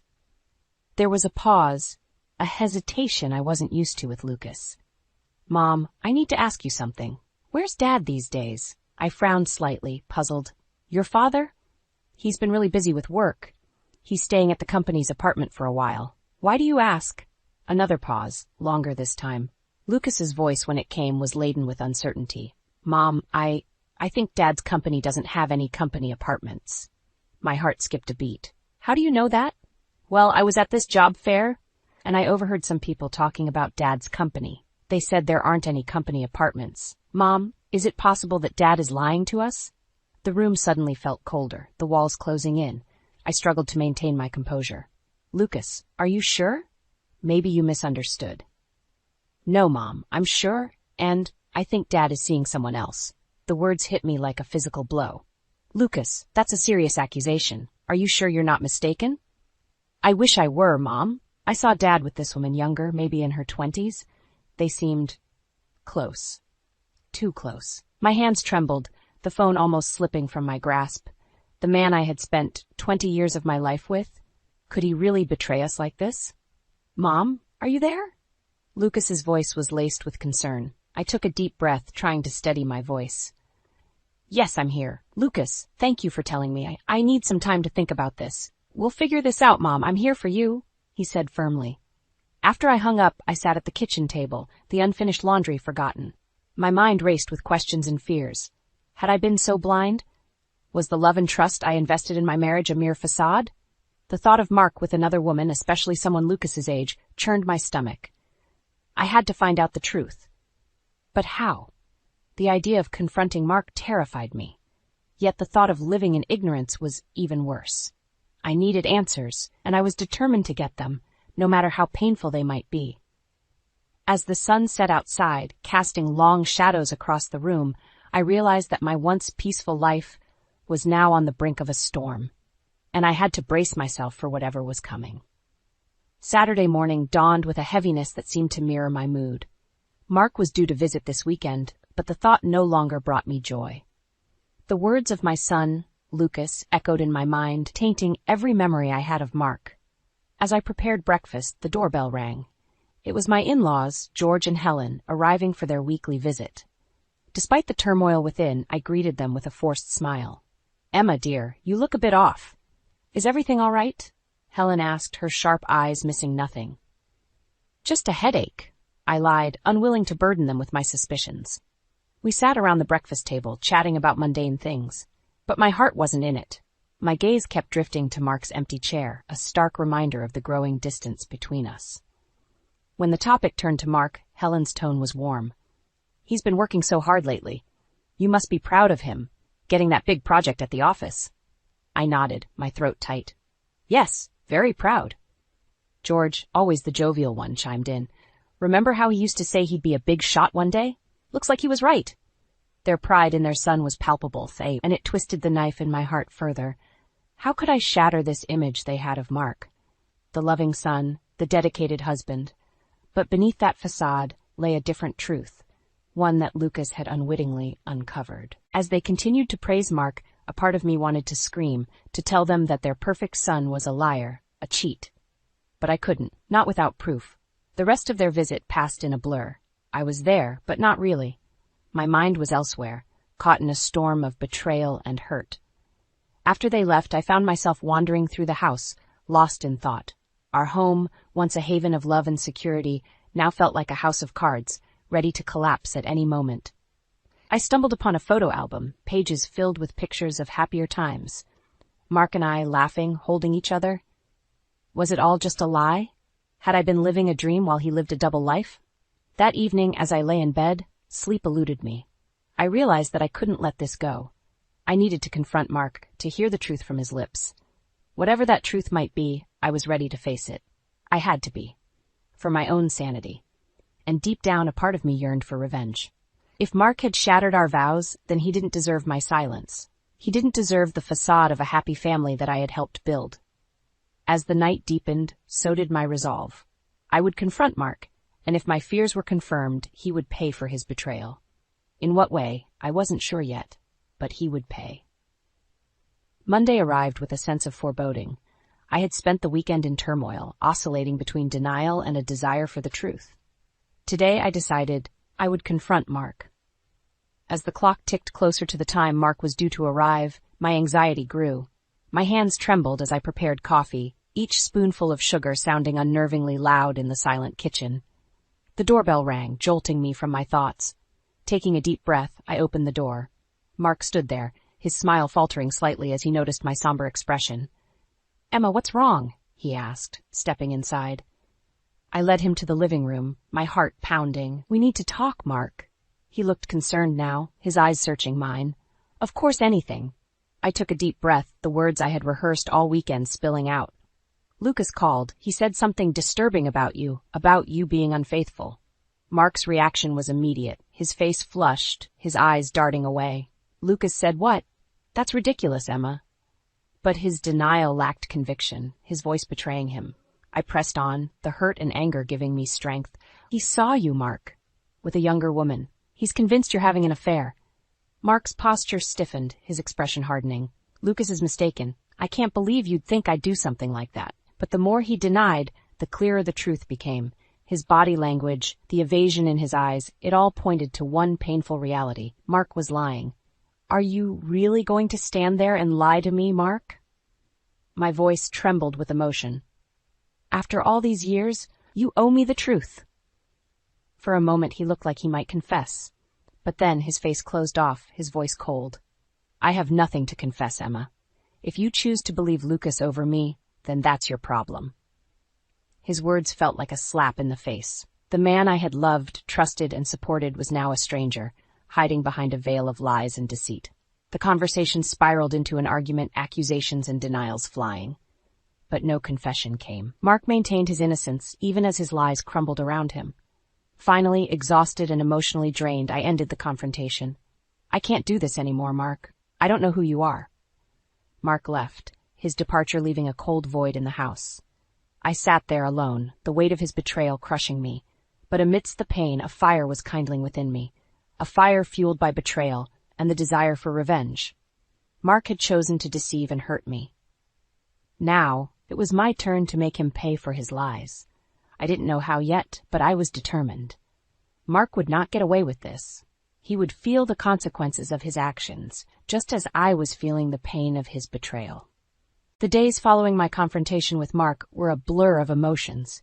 Betrayal, anger, and disbelief swirled within me, a constant storm. But amidst the chaos, a new resolve was forming. I wouldn't be a victim. I would fight back. One morning, as I sat at the kitchen table going through our finances, the reality of my situation became starkly clear. Mark had always controlled the money, and now I was left with barely enough to cover the bills. The thought of asking him for more was intolerable. Determined, I decided to take control of my life. I started looking for a job, something I hadn't done since before Lucas was born. I scoured the classifieds, sent out resumes, and finally I got a call for an interview at a local retail store. The interview day arrived, and as I sat across from the store manager, Mr. Thompson, I felt a mix of nerves and determination. His questions were straightforward, and I answered them as best as I could, emphasizing my eagerness to learn and adapt. "You've been out of the workforce for a while," Mr. Thompson noted, his tone neutral. "Yes," I admitted, "but I'm ready to start again. I'm hardworking and quick to learn." Mr. Thompson nodded, his expression softening. "All right, Mrs. Thompson, we're willing to give you a chance." Gratitude flooded through me. This was more than a job. It was a step towards my independence. As I started working, I found a sense of empowerment that I hadn't felt in years. Each day at the store was challenging, but it was also liberating. I was making my own money, no longer solely dependent on Mark. However, my newfound independence seemed to irk Mark. He started calling me, his tone oscillating between condescension and anger. "Why do you need to work?" he sneered during one call. "I provide for you, don't I? Or are you trying to make a point?" His words stung, but they also fueled my resolve. "I'm working because I want to be independent, Mark. I'm not your puppet anymore." There was a pause, and then he laughed, a cold, mocking sound. "Well, if you're so independent, maybe I should stop supporting you altogether. See how you like that?" The threat was clear, but I refused to be intimidated. "Do what you must, Mark. I will survive, with or without your support." After that call, Mark cut the financial support he had been giving me. It was a blow, but not an unexpected one. I tightened my belt, budgeted rigorously, and focused on my job. As the days passed, my anger towards Mark turned into something else, a burning desire for revenge. He thought he could control me, break me. But he was wrong. I was stronger than he knew. I started to plan, to think of ways to expose him for what he was. A cheater, a liar, a manipulator. I wanted him to feel a fraction of the pain he had caused me, and I was willing to do whatever it took to make that happen.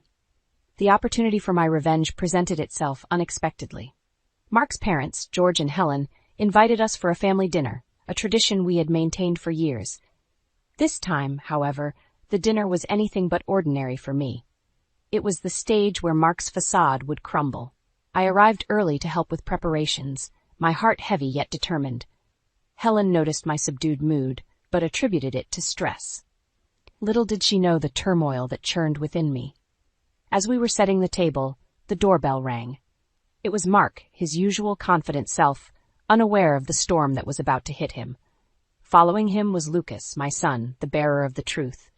Dinner commenced with light conversation, but the air was heavy with unspoken words. I glanced at Lucas, giving him a subtle nod. It was time.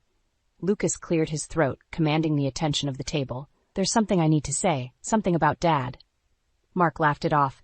"What is it, son? Another one of your pranks?" But Lucas's expression was grave. "No, Dad, this is serious. I saw you with another woman. Not just once, multiple times." The room went silent. Mark's face turned ashen, his confident demeanor faltering.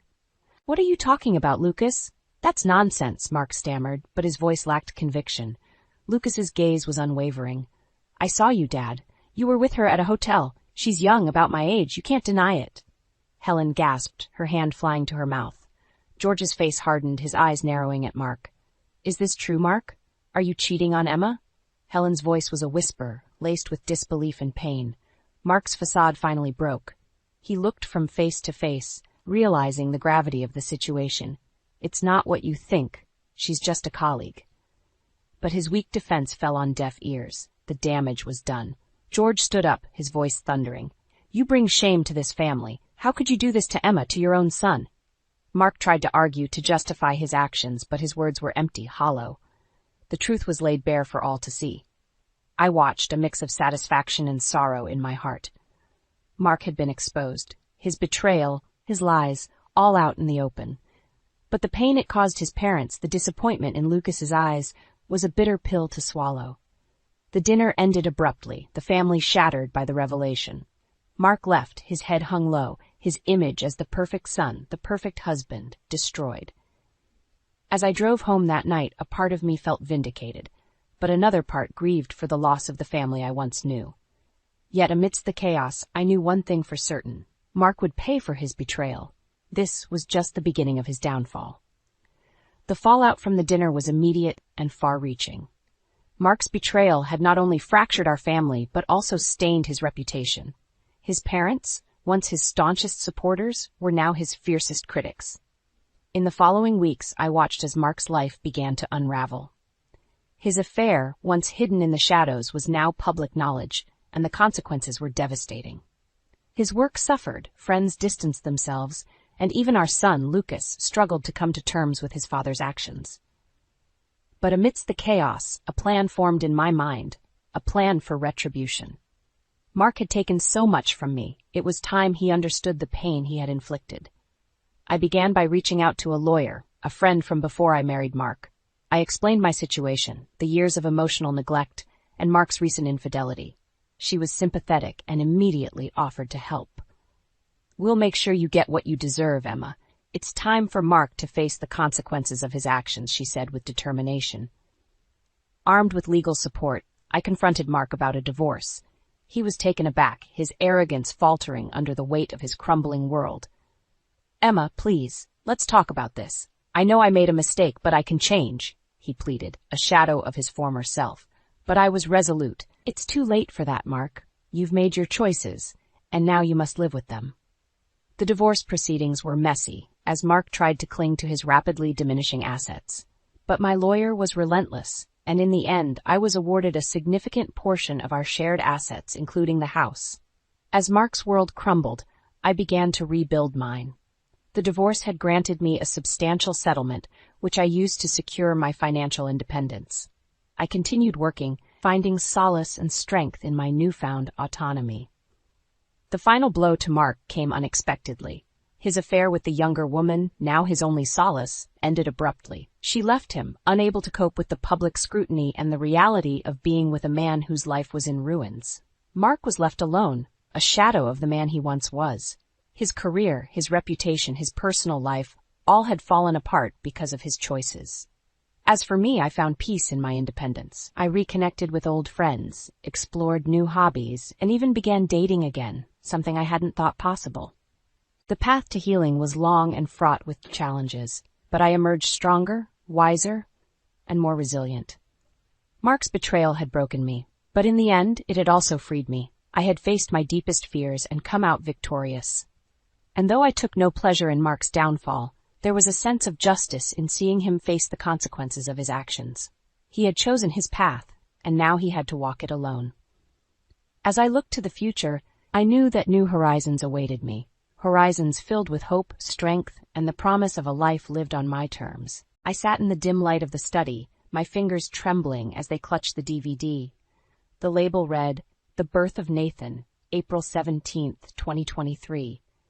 It felt like an eternity since I had stumbled upon it, each moment stretching endlessly as I grappled with its implications. The conversation with Richard earlier that day echoed in my mind, his words cutting deep. Infertility treatment?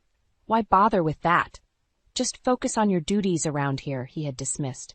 It was then I felt reduced to nothing more than a mere convenience in his life. As I heard the front door open, signaling Richard's return, panic and resolve warred within me. I quickly concealed the DVD under a stack of papers and braced myself. My heart pounded against my ribcage, but I couldn't let fear win. "Richard, we need to talk," I said, my voice steadier than I felt. He gave me a cursory glance, annoyance etched on his face. "What now, Emily? More complaints about feeling lonely or neglected?" Taking a deep breath, I confronted him. "It's about us, about our family. I found something today, Richard. A DVD." I watched his demeanor shift, a fleeting look of fear replacing his annoyance. "What DVD? What are you talking about?" "The Birth of Nathan," I said, allowing the name to linger between us. "Who is Nathan, Richard? And who is Laura?" His facade crumbled. Panic flickered in his eyes as he looked for an escape. "It's not what you think, Emily. You're jumping to conclusions." "Am I?" My voice rose, a mix of anger and hurt. "I watched it, Richard. I saw you there with her during the birth. You were there for her in a way you've never been for me." His silence was a deafening confirmation. My world, once so stable, was crumbling. The man I had devoted my life to was a stranger, his betrayal exposed in the cruelest of ways. The doorbell's chime broke through the tense silence. I answered it to find a man, probably in his late 20s, looking back at me with an anxious expression. "Hello, can I help you?" My voice was barely a whisper. The man hesitated. "I'm Daniel. Is Richard here? I need to speak to him about Laura. It's urgent." A cold shiver ran down my spine at the mention of Laura's name. This was no coincidence. "Please come in," I said, moving aside. "I think we have a lot to discuss, Daniel." As we sat in the living room, the puzzle began to assemble itself. Daniel, Laura's ex-boyfriend, believed he might be Nathan's father, a child Richard claimed as his own. My marriage, it seemed, was built on lies and deceit. "I need your help," Daniel's voice was laced with desperation. "I have to know the truth about Nathan." I looked at him, feeling a newfound resolve. "You'll have it. We both will." As Richard entered the room, unaware of the impending storm, one thing became crystal clear to me. My life was about to change forever. I never imagined that my life would become a twisted tale of deceit. As I lay in bed that night, unable to sleep, my mind replayed the years spent with Richard. Our marriage, once a source of joy, now felt like a beautifully wrapped lie. I remembered our wedding day, the promise of a future filled with love and shared dreams. Richard had seemed like the perfect match, a successful businessman with a charming demeanor. But soon, the fairy tale began to unravel. Our attempts to start a family became a silent battleground. Every month brought disappointment, and with it Richard's indifference grew. I became a shadow in my own home, my presence only acknowledged when chores or errands demanded attention. The memory of my last attempt to address our childlessness resurfaced. "Richard, it's been 3 years. Maybe we should see a doctor, consider fertility treatment?" His response was a cold dismissal. "We don't need that. Just focus on your duties here." His words stung like a slap. It wasn't just about a child. It was about being partners, supporting each other. But to Richard, I was just a fixture in his pristine house, a part of the background. My thoughts were interrupted by the chime of my phone. A message from Daniel. "Can we meet tomorrow? I have something to show you." Curiosity and a sense of solidarity with Daniel compelled me to agree. The next morning, over coffee in a quiet cafe, Daniel shared his story. He and Laura had been in a serious relationship before Richard swept her off her feet. Daniel's face twisted in pain as he recounted how he had lost Laura to Richard's allure and wealth. "But I can't believe Nathan is Richard's son," Daniel said, his voice firm. "I've seen pictures of Nathan, and there's a resemblance to me at that age." His words sparked a fire within me. Richard's betrayal was deeper than I had imagined. He didn't just cheat, he stole a child's identity, a father's right. Daniel slid an envelope across the table. "I've hired a private investigator. We'll get to the bottom of this." I felt a mix of fear and determination as I took the envelope. It was time to face the ugly truth head on. And if Richard was indeed the liar and cheat he appeared to be, he would have to answer for it. Not just to me, but to everyone he had deceived. I returned home with a clear mission. I would no longer be the silent, dutiful wife. Richard's facade would crumble, and his true, repulsive nature would be exposed. And I would be the one to light the fuse. As I sat across from Richard at dinner, the silence was suffocating. Each clink of cutlery sounded like a thunderclap in the tense air. I could barely swallow my food, my thoughts consumed by the plan forming in my mind. "Richard," I finally broke the silence, my voice steady despite the storm raging inside me. "We need to talk about our future." He looked up, his eyes void of the warmth they once held. "What about it, Emily? Planning more vacations to fill your empty days?" The disdain in his voice was a sharp reminder of how far we drifted apart. "No, Richard, it's about us, about our family." I pressed on, feeling a strange mix of fear and empowerment. He scoffed, pushing his plate away. "What family, Emily? We don't have kids, remember? Or is this about that ridiculous DVD again?" I felt my resolve harden. "Yes, it's about the DVD, Richard. It's about Nathan, and it's about Laura." My heart pounded in my chest, but I was determined to confront him. For a moment, Richard seemed taken aback, his facade cracking. Then he regained his composure and sneered. "What do you want, Emily? An apology? An explanation? Or perhaps a share of my wealth?" His words were like venom, each syllable dripping with contempt. I stared at him, aghast at the man he'd become, or perhaps the man he'd always been. "You know what, Richard? I want the truth," I said, my voice rising. "I want to know why you brought that woman into our lives, why you lied to me, to everyone." Richard leaned back in his chair, a cold smile playing on his lips. "You want the truth, Emily? Fine. I was bored. You were always so busy playing the perfect housewife, so obsessed with having a child. Laura was different. Exciting." His confession struck me like a physical blow. He had betrayed our vows, our life together, for a mere diversion. I felt a surge of anger, hot and unyielding. "And Nathan?" I asked, my voice trembling with rage. Richard shrugged, his indifference a stark contrast to my turmoil. A convenient lie.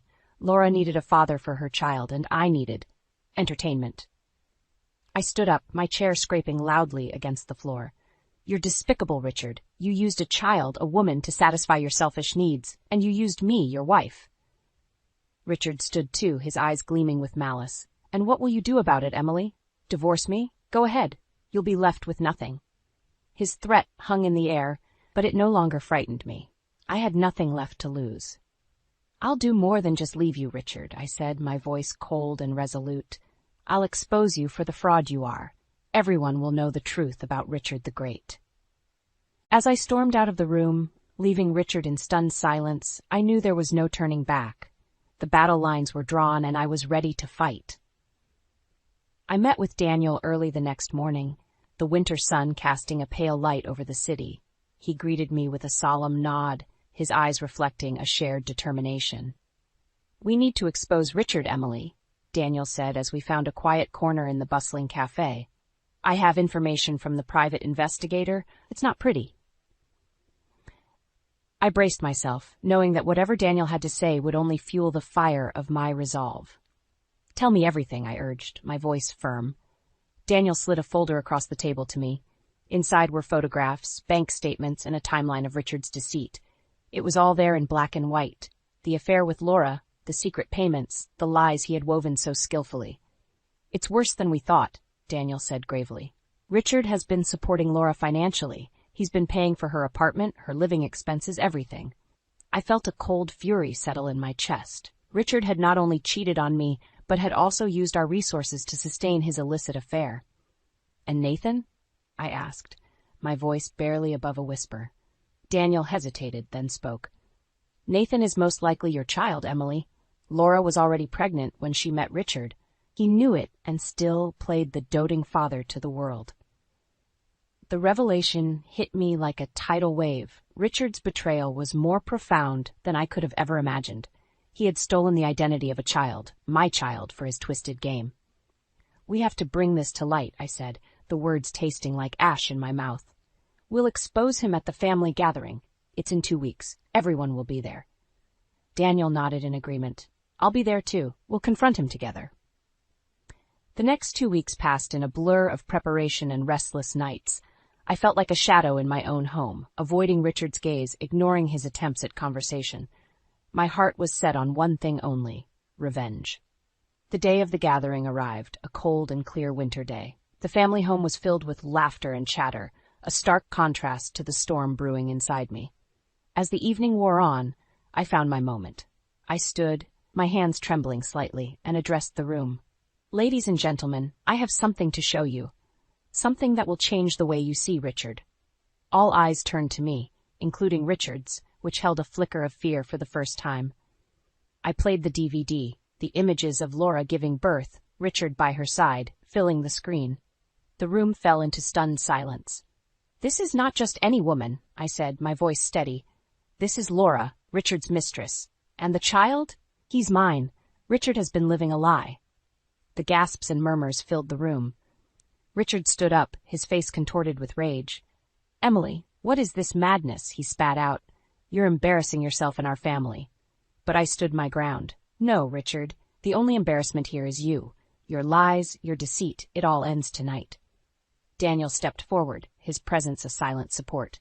She's telling the truth. I've seen the evidence. Richard has been funding Laura's life with his affair. Richard's face was a mask of fury and fear. You'll pay for this, Emily. Both of you.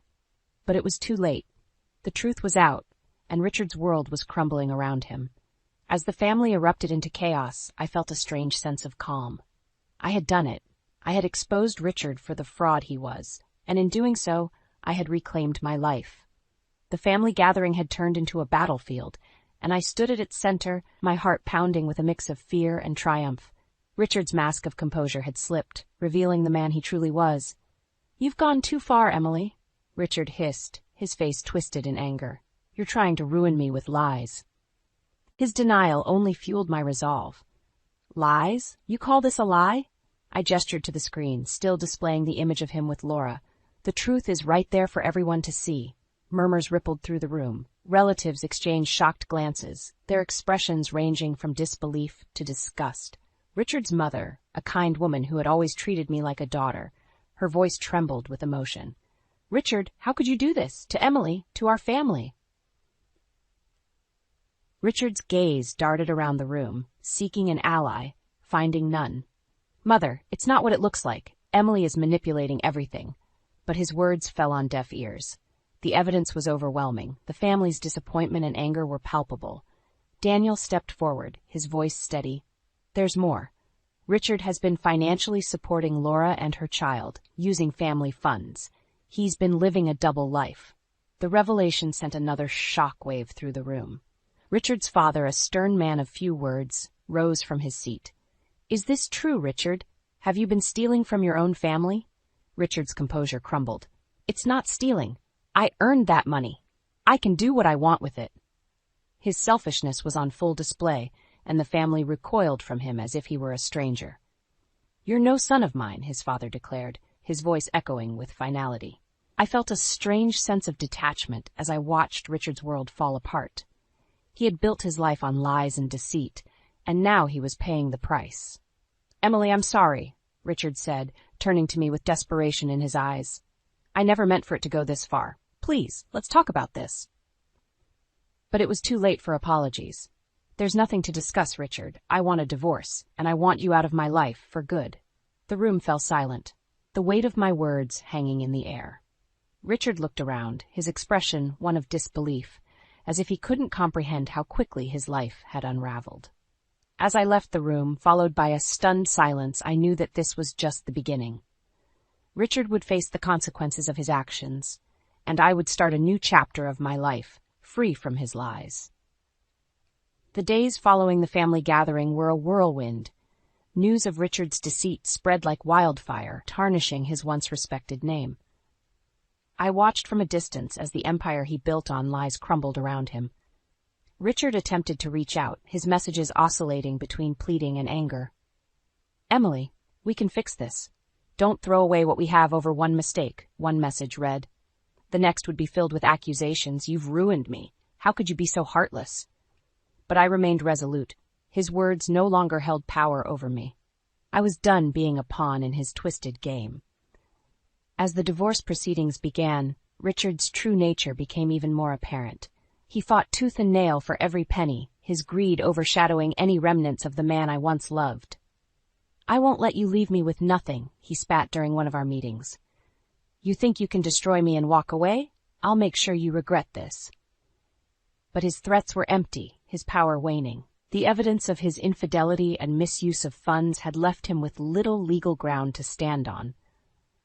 The final blow came when his parents, once his staunchest supporters, turned their backs on him. We can't condone what you've done, Richard. You're no longer welcome in this family, his father declared, the disappointment in his voice cutting through the tense air of the courtroom. As I walked out of the courthouse, the final divorce papers in hand, I felt a weight lift off my shoulders. I was free from Richard, free from the web of lies that had ensnared me for so long. But my victory was bittersweet. I had loved Richard once, and watching him fall so far was not a cause for celebration. It was a sad, albeit necessary, end to a chapter of my life. As I started anew, I found strength in my newfound independence. I had faced Richard and his deceit head-on and emerged stronger. It was a testament to my resilience, a promise of a brighter future, free from the shadows of the past.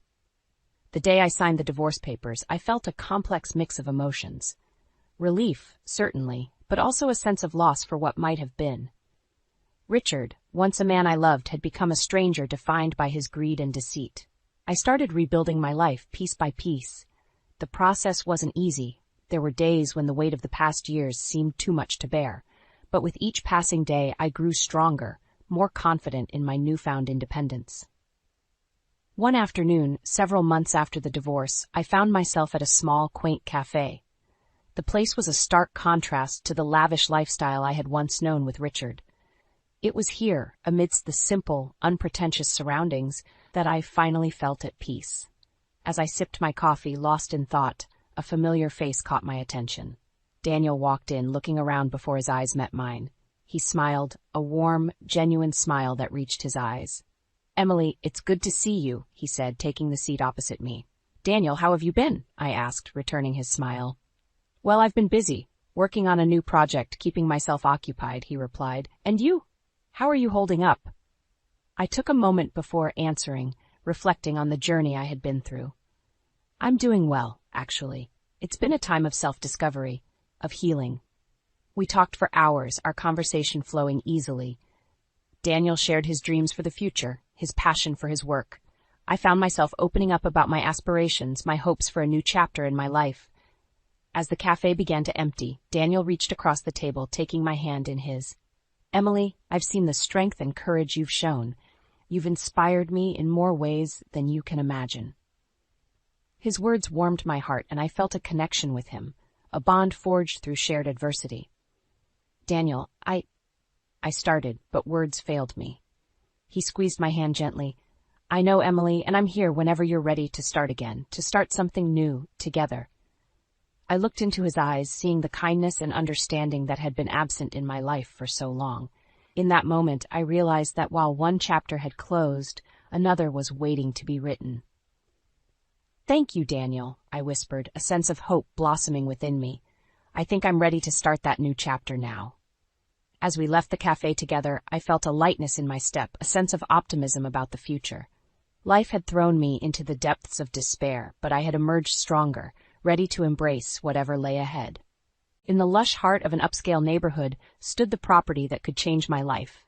The price tag alone, $1.5 million, screamed luxury, but as I walked through its opulent hallways beside my husband Nathan, a sense of unease gnawed at me. "Meredith, look at this place." Nathan's eyes sparkled with an almost childlike glee. "Imagine us here, hosting parties, living the dream." I tried to mirror his enthusiasm, but a voice inside me whispered caution. "It's stunning, Nathan, but the price. Can we really manage this, even with Dad's help?" Nathan laughed, his voice echoing in the grand foyer. "Your dad won't mind. He's got more than enough. This is our chance, Meredith. Our future." His words felt like a mask slipping, revealing a glimmer of greed I hadn't seen before. We continued the tour in silence until we reached the garden. The real estate agent, a sharply dressed man named Mr. Collins, excused himself to take a call. "Go on out, Nathan. I'll catch up," I said, needing a moment alone. Nathan nodded and stepped outside. That's when Mr. Collins returned, his face unusually somber. "Mrs. Thompson, I need a word, in private," his tone urgent. Puzzled, I followed him into a small study. He closed the door with a definitive click and turned to face me. "Mrs. Thompson, what I'm about to say must stay between us. Your husband, Nathan, he's involved in something illegal." My heart skipped a beat. "What? That's impossible. Nathan's a good man." Mr. Collins sighed, his eyes holding a gravity I hadn't noticed before. "I have friends in law enforcement. They've been tracking a drug ring and Nathan's name came up. I can't divulge more, but you should know." I felt my world tilt. Nathan involved in drugs? It couldn't be. Yet, hadn't I sensed something off? "You need to leave him, Mrs. Thompson, for your safety," Mr. Collins added. A bitter laugh escaped me. "You expect me to end my marriage based on this?" Mr. Collins's gaze was steady. "I understand this is hard to accept. Just be careful. Consider what I've said." I left the room in a daze, the lavish walls of the house now feeling like a gilded cage. Outside, Nathan was admiring the garden, oblivious to the storm raging in my mind. "Everything okay, honey?" he asked, wrapping an arm around my waist. "Yeah, just a bit overwhelmed by all this," I lied, forcing a smile. As we drove home, Nathan chattered about the house, our future, his dreams, but my thoughts were a whirlwind of doubt and fear. Was the man I married not who I thought he was? The words of Mr. Collins echoed in my mind, a sinister undercurrent to Nathan's enthusiastic plans. That night, as Nathan slept beside me, his face peaceful in the moonlight, I made a decision. I needed the truth. And if Nathan was the man Mr. Collins claimed he was, then I would make him pay. For my heart, for my trust, for everything. Revenge, a word I never thought would belong to me, settled in my heart. Nathan had chosen his path. Now it was time to choose mine. Months before the property viewing, life with Nathan seemed almost idyllic. We were the couple our friends envied, always laughing, always together. But as I lay awake that night, the past replayed in my mind, revealing cracks I had chosen to ignore. "Meredith, I'll be out late tonight. Drinks with the guys," Nathan had said one evening, his tone casual. I remembered nodding, a smile fixed on my face. "Sure, have fun. Just don't stay out too late." As I thought back, I realized these late nights had become more frequent. Nathan, once eager to spend every moment with me, now seemed to find any excuse to be away. I had dismissed it as pre-marriage jitters, the last hurrahs of bachelorhood. But now, doubt crept in like a shadow. The following morning, I decided to confront Nathan. Over breakfast, I broached the subject. "Nathan, we need to talk. You've been out a lot lately? Is everything okay?" He looked up from his coffee, a flicker of annoyance in his eyes. "It's nothing, Meredith. Just enjoying my freedom while I can. You know, before the ball and chain." His words stung, and I pushed back my chair, standing up.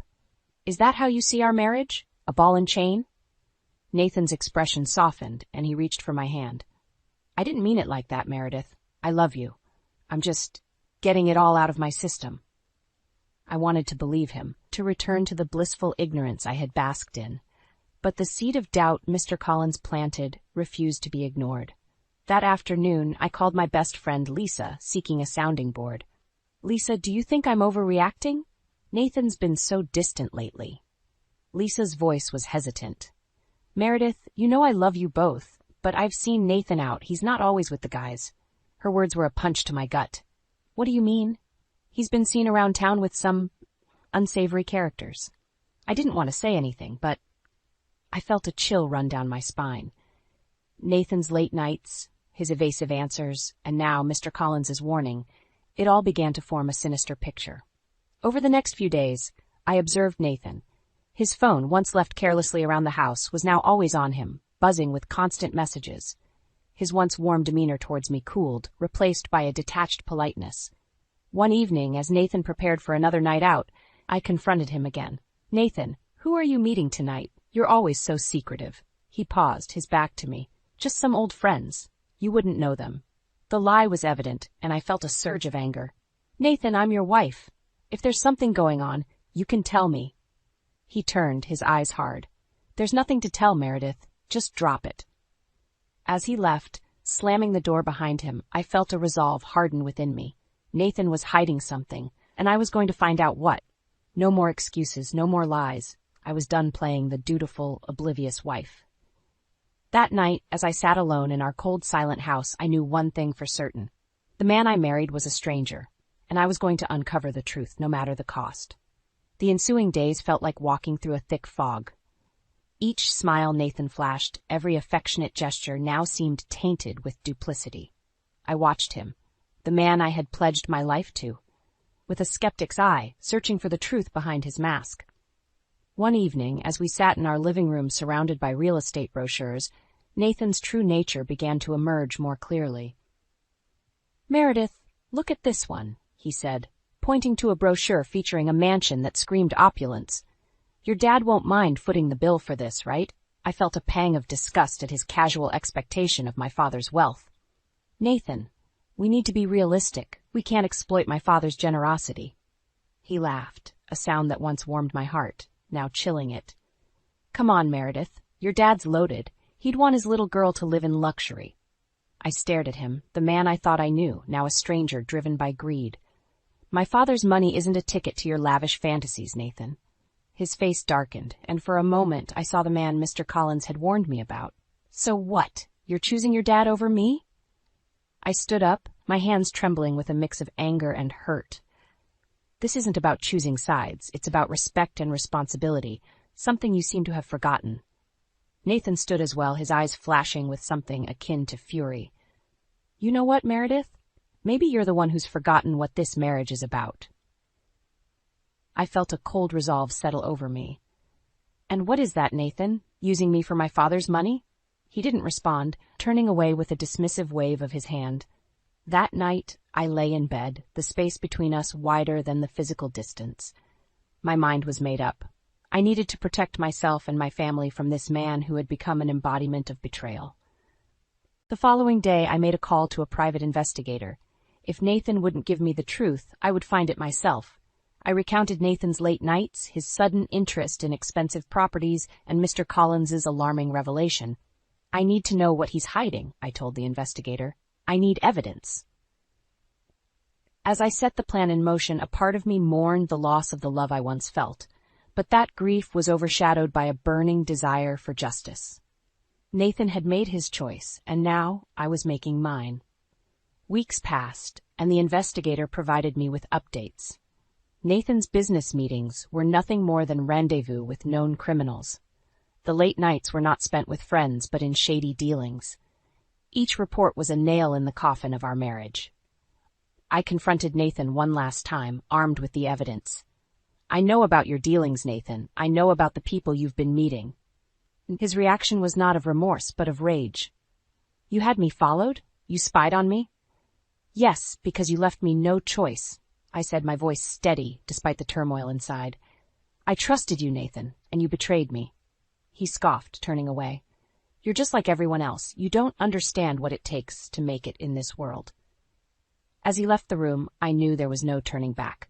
I had seen the real Nathan, a man consumed by greed and deceit, and I would not let him destroy me. I would fight back with every resource at my disposal. Nathan would learn that betrayal comes at a price, and I would be the one to collect it. The day of the property viewing loomed like a dark cloud. I knew it was more than just looking at houses. It was a confrontation with the truth about Nathan. As we drove in silence, my mind raced with the reports from the private investigator and the images of Nathan's secret life. The man next to me was a stranger, his charming facade now a grotesque mask. Upon arriving, the property's grandeur was overshadowed by the weight of my impending revelation. Nathan seemed oblivious, lost in visions of a life built on lies and deceit. The real estate agent, Mr. Collins, greeted us with a professionalism that felt cold. His eyes met mine, a silent acknowledgement of the storm brewing beneath the surface. As we toured the lavish rooms, Nathan's excitement was palpable. "Imagine the parties we could have here, Meredith. This is the life we deserve." His words echoed hollowly in my ears. "Deserve? Based on what, Nathan? Your lies? Your illegal activities?" He stopped, a flicker of panic crossing his face. "What are you talking about?" "I know everything, Nathan. The late nights, the criminals, the drugs. You've been living a double life." His facade cracked, revealing a glimpse of the man he truly was. "You've been snooping around, spying on me?" "Yes, because I needed to know the truth," I said, my voice unwavering. Nathan's expression hardened. "You think you're better than me, Meredith? You think you're above it all with your perfect life and your rich daddy?" The accusation stung, but I stood my ground. "This isn't about me, Nathan. This is about you and the choices you've made." He scoffed, turning away. "You don't understand anything." As he stormed off, Mr. Collins approached me, his expression grave. "I'm sorry you had to find out this way, Mrs. Thompson, but you needed to know the truth." I nodded. My resolve strengthened. "Thank you, Mr. Collins. I needed to see it for myself." Leaving the property, I knew what I had to do. Nathan's betrayal couldn't go unpunished. The man I loved was gone, replaced by a criminal who used me as a stepping stone for his ambitions. That evening, I sat alone in our now tainted home, planning my next move. Nathan's world would come crashing down, and I would be the one to pull the lever. He would pay for his deceit, not just legally, but personally. I would ensure that his fall from grace was as steep as the pedestal he had placed himself upon. The game had changed, and I was no longer a pawn in Nathan's twisted world. I was now the player, and it was my turn to make a move. The next few days were a blur of cold determination. My plan for retribution against Nathan took shape, each step meticulously crafted. I reached out to Mr. Collins, seeking more information and solidifying my resolve. We met in a discreet cafe, the buzz of the city a stark contrast to our somber conversation. "Mrs. Thompson," Mr. Collins began, his voice low, "I've gathered more evidence. It's worse than we thought."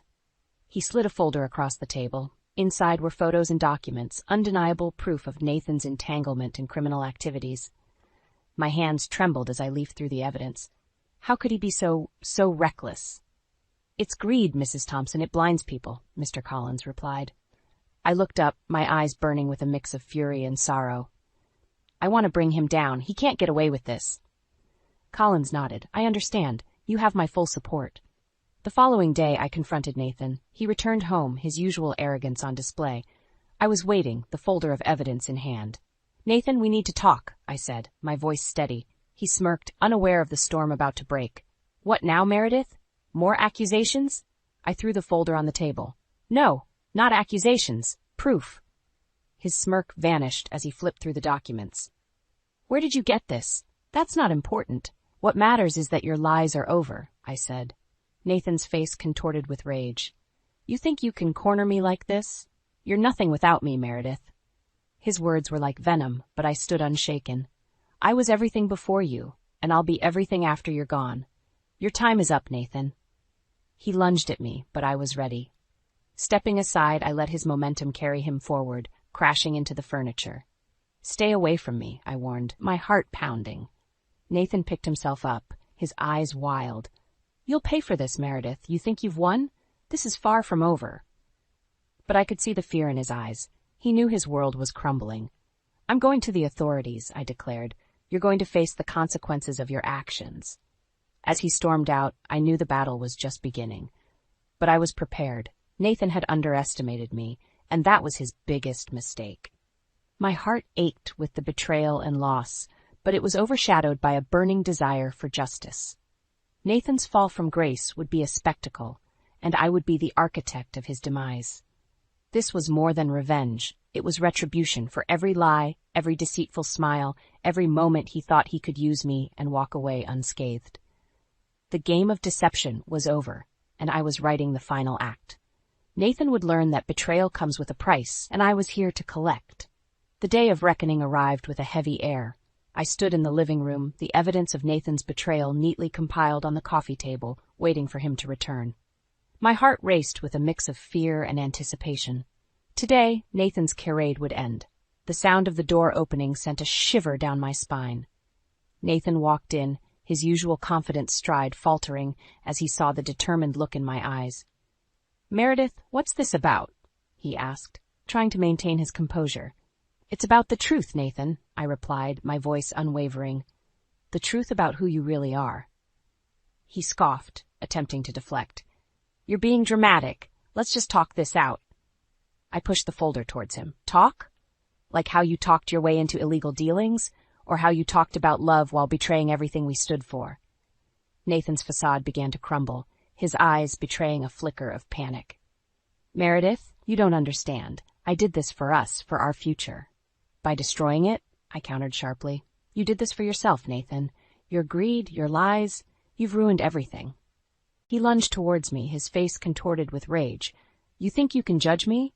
You, with your perfect life and your daddy's money?" I stepped back, my resolve hardening. "This isn't about me, Nathan. It's about your crimes, your choices, and now you're going to face the consequences." Nathan's anger turned to desperation. "Meredith, please. We can fix this. I can fix this." But it was too late. "There's nothing left to fix, Nathan. You made your choices, and now you have to live with them." With a trembling hand, I dialed the number I had prepared. Within minutes, the sound of sirens filled the air, and police officers arrived at our door. Nathan's face drained of color as he realized the gravity of the situation. "You called the police?" "Yes, Nathan. It's over," I said, a mix of relief and sorrow washing over me.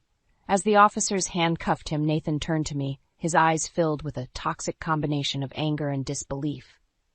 "You'll regret this, Meredith. You've just made the biggest mistake of your life." But I stood firm, watching as he was led away. The man I had loved was gone, replaced by a stranger whose deceit and greed had consumed him. In the silence that followed, I felt a weight lift off my shoulders. I had done what was necessary, not just for me, but for the justice that Nathan had so callously disregarded. The path ahead would be challenging, but I was ready to face it. Nathan's betrayal had shattered my trust, but it had also revealed a strength in me I never knew I had. As I looked around the empty house, I realized that this was not an end but a beginning of a new chapter, one where I was no longer a victim of deceit but a survivor, ready to rebuild my life on my own terms. The days following Nathan's arrest were a whirlwind of emotions and legal proceedings. Sitting in the courtroom, watching the man I once loved now reduced to a criminal defendant, I felt a complex mix of triumph and heartache. As the judge delivered the verdict, guilty on multiple counts, Nathan's face was a mask of defeat. He turned to look at me, his eyes a mix of anger and despair. In that moment, I saw the remnants of the man I had married, buried under layers of greed and deception. Outside the courtroom, the press swarmed, eager for a statement. I faced them, my voice steady. "Justice has been served today. It's a sad day when someone you trusted betrays not just you, but the law." The following weeks were a time of reflection. I realized that my marriage to Nathan had been built on a foundation of lies. but I also recognized the strength and resilience I had found within myself. I decided to start anew, leaving behind the tainted memories of our shared home. Selling the property, I moved into a smaller, cozier place, one that represented my new beginning. One day, while settling into my new life, I received a call. It was Nathan's parents. They wanted to meet, to apologize for their son's actions. We met at a quiet cafe, and the remorse in their eyes was genuine. "Meredith, we're so sorry for what Nathan did to you," his mother said, her voice quivering. I nodded, acknowledging their pain. "Thank you, but Nathan's choices were his own. You don't need to bear his guilt." His father, a stoic man, handed me an envelope. "We know it can't undo the harm, but please accept this as a token of our apology." I opened the envelope to find a substantial check. I hesitated, then pushed it back. "I appreciate the gesture, but I cannot accept this. Nathan's actions are not your responsibility." Their gratitude was evident, and we parted ways with a mutual understanding and respect. Months passed, and life settled into a new rhythm. The experience with Nathan had changed me, but it had also opened my eyes to my own strength and the importance of trust and integrity. One day, I received news that Nathan had been released on parole. A part of me tensed at the thought of facing him again, but I realized that he no longer had power over me. I had moved on, leaving the shadows of our past behind. I learned that Nathan had started working, trying to rebuild his life. Whether he had truly changed, I didn't know, but it was no longer my concern. My journey had taught me that some people come into our lives as lessons, and Nathan had been my harshest one. As I walked through the park, the sun setting in a brilliant array of colors, I felt a sense of peace. The chapter of my life with Nathan was closed, but my story was far from over. In the end, I had not just survived, I had thrived. And as I looked towards the future, I knew that whatever challenges lay ahead, I was ready to face them with a heart that was stronger, wiser, and more open than ever before. I remember the day as if it were yesterday. The sun was setting, painting the sky in shades of orange and pink, a beautiful backdrop to what I thought would be the happiest news of my life. My name is Laura, and back then, I was living a life that was about to take an unexpected turn. I used to dream of the stage, the lights, the applause. My days were filled with rehearsals and performances with my local drama club. But all that changed when I met Michael. He was charming, successful, and, as I later found out, controlling. He made it clear, if I wanted a life with him, my acting dreams had to go. Torn between love and passion, I chose him. Fast forward 10 years, our marriage had its ups and downs, but nothing prepared me for that evening. I stood in our kitchen, a pregnancy test hidden in my pocket, a positive result that I couldn't wait to share. I had even bought a small chocolate cake, our favorite, to celebrate the news. But Michael walked in with a tired look and something far more life-altering than my news: divorce papers. He didn't even wait for me to speak. "I want a divorce, Laura," he said, his voice devoid of emotion. I was stunned, the words echoing in my head. "What? Why now?" I managed to ask, my voice trembling. "It's not sudden, Laura. I've been thinking about this for a long time," he replied, avoiding my gaze. I felt my world crumbling. "But why? Is there someone else?" The question burned in my throat. "Just, let's get divorced," he said, refusing to answer. The joy of my pregnancy evaporated in that instant, leaving me with a heartache so profound that I couldn't even speak of the baby. I just stood there, holding back tears, as he walked away, leaving me with nothing but the unsigned divorce papers and a shattered heart. That was the last thing Michael said to me, not knowing about the child growing inside me. I ended up single again, but this time with a life growing inside me. And maybe, just maybe, it was this unborn child that gave me the strength to endure what was to come. The following years were a blur of sleepless nights and tireless days. Being a single mother was hard, but Emily, my little angel, made every struggle worth it. She had her father's eyes, but thankfully nothing else of him. She was my joy, my miracle. Then, 5 years later, life decided to throw me another curveball. I was at the local supermarket, Emily in tow, when I saw him, Michael. He looked different, disheveled, like life hadn't been kind to him. He was with a young woman, probably in her late 20s, clinging to his arm. The sight of them together twisted something inside me. "Hey, long time no see," he said, a smirk on his face. I forced a smile. "Michael, you've changed. Yeah, life happens. Who's this? He asked, nodding at Emily. My daughter, Emily, I replied, my voice steady. He looked at Emily, then back at me, a puzzled expression crossing his face. Your daughter? When? After our divorce, I said simply. The young woman laughed mockingly. Oh, the ex-wife. So this is the kid? Emily looked up at me, her big eyes filled with questions. I squeezed her hand, a silent promise that I'd protect her from the pain I once felt. Michael just shrugged, his attention already back on his companion. Let's go, Karen. We don't have all day. As they walked away, I looked down at Emily, her innocent face a stark contrast to the ugliness we had just encountered. In that moment, I knew that no matter what, I would never let Michael hurt her, as he had hurt me.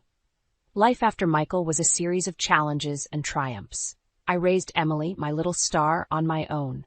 Each day brought new adventures, and each night when I tucked her into bed, I felt a sense of accomplishment that no acting role could ever give me. One day when Emily was 6, she came home from school, her face lit up with excitement. Mommy, my teacher says I'm good at acting. She wants me to be in the school play. Hearing those words, I felt a mix of pride and a pang of my long-buried dreams. That's wonderful, honey, I said, hugging her tight. You'll be amazing. As Emily's interest in acting grew, so did her talent. She was a natural, reminding me of my own youthful aspirations. I couldn't help but feel a sense of irony. The child I had with the man who made me give up acting was now following in my footsteps. Life had a strange way of coming full circle. One autumn afternoon, as Emily and I walked home from her drama class, we ran into Michael again. He was alone this time, looking even more worn out than before. Laura, Emily, fancy seeing you here, he said, his voice lacking the confidence it once had. What do you want, Michael? I asked, my tone cold. Just saying hello? Is that a crime? He replied, a defensive edge to his voice. Emily hid behind me, peeking out curiously. Michael's gaze fell on her, and for a moment, his facade cracked, revealing a hint of regret. You never told me about her, he said softly. There was nothing to tell. You made your choice, I responded, the bitterness in my voice unmistakable. Michael's eyes hardened. I guess I did, but seeing her now, she's mine too, isn't she? I felt a surge of protectiveness. She's my daughter. You lost any claim to her when you walked out on us. He scoffed. I see you're still bitter. But remember, Laura, blood is thicker than water. With that, he turned and walked away, leaving a chilling promise hanging in the air. I hugged Emily closer, a sense of foreboding settling in my heart. That night, as I watched Emily sleep, I promised myself I would do whatever it took to keep her safe from Michael's toxic influence. He had already taken my dreams. I wouldn't let him take my daughter's future too. The encounter with Michael lingered in my mind like a bad aftertaste. But life had to go on. Emily's play was approaching, and she was the star. The night of the performance, the school auditorium buzzed with excitement. I sat in the front row, my heart swelling with pride as Emily took the stage. She was a natural, her performance flawless, her joy infectious. After the play, as we were leaving, I felt a tap on my shoulder. Turning around, I was met with the last person I wanted to see, Michael. Great show, he said, his voice laced with something I couldn't quite place. What are you doing here, Michael? I asked, my tone icy. I wanted to see my daughter perform. She's got talent, just like her mother, he replied, a smirk on his face. I bristled at his words. Emily is nothing like me. She's her own person. He leaned in closer, his breath reeking of arrogance. Come on, Laura, we both know she got that talent from you, and now it's my turn to be part of her life. His words sent a chill down my spine. You gave up that right a long time ago. Michael laughed, a cold, hollow sound. Rights can be reclaimed, Laura, especially when it comes to family. Just then, Emily ran up to us, her face glowing. Mommy, did you see me? I was a princess. I smiled at her, pushing my fear aside. You were wonderful, sweetie. Michael crouched down to her level. You were amazing, Emily. Daddy's very proud of you. Emily looked at him, confusion etched on her face. Daddy? I quickly intervened. Emily, this is Michael. We used to know each other. Michael stood up, his eyes locking with mine. We'll see each other again, Laura. This isn't over. As he walked away, I hugged Emily tightly, a sense of dread washing over me. Michael's words echoed in my head, a warning of the storm that was about to hit our lives. I had fought hard to build a peaceful life for Emily and me. I wasn't about to let Michael destroy it. But deep down, I knew this was just the beginning. In the weeks that followed, Emily's star continued to rise. Her performance at the school play had caught the attention of a local talent agent who offered her small roles in commercials and local TV shows. Emily was thrilled, and so was I, albeit cautiously. My past encounters with Michael had left a lingering shadow over our newfound happiness. Then one day, as we were leaving a studio after a successful audition, I saw him again. Michael stood there, leaning against his car, a smug look on his face. "Laura, I must say, Emily is quite the little star," he said, his eyes gleaming with something akin to greed. I felt a knot form in my stomach. "What do you want, Michael?" He stepped forward, his voice dripping with false sincerity. "I've been thinking. Emily needs her father now more than ever. Fame can be tough on a kid." I scoffed. "You're hardly father material, Michael. You can't just waltz back into her life because she's on TV now." He smirked. "But I am her father, Laura, and it seems to me that her success could be lucrative." The implication of his words hit me like a slap. "You're unbelievable. You want to profit from your own daughter?" Michael shrugged nonchalantly. "I'm just saying, as her father, I should have a say in her career, and perhaps a share of her earnings." I stepped closer, anger surging through me. "Listen to me, Michael. You are not going to use Emily. She's not your ticket to easy money." His expression hardened. "We'll see about that, Laura. I have rights, and I intend to use them." As he drove away, I felt a cold fear settle in my heart. Michael was serious, and I knew he wouldn't stop at anything to get what he wanted. I had to protect Emily, not just as her mother, but also from the man who claimed to be her father. A man who saw his own daughter as nothing more than a means to an end. The threat Michael posed became all too real in the following days. I received a letter from a law firm, cold and formal, stating Michael's intention to claim parental rights and a portion of Emily's earnings. My hands trembled as I read it.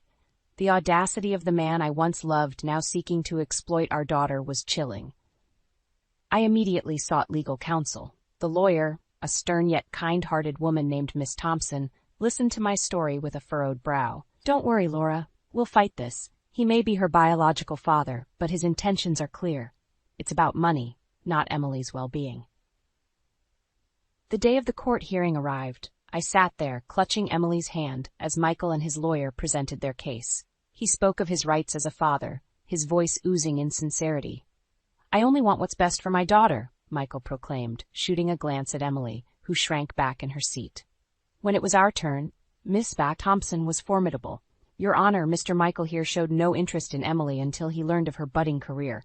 His intentions are not parental care, but financial gain." The judge looked over at Michael, skepticism in his eyes. "Mr. Michael, what have you done to build a relationship with Emily since your divorce?" Michael stuttered. "Well, I've been busy, but I always cared."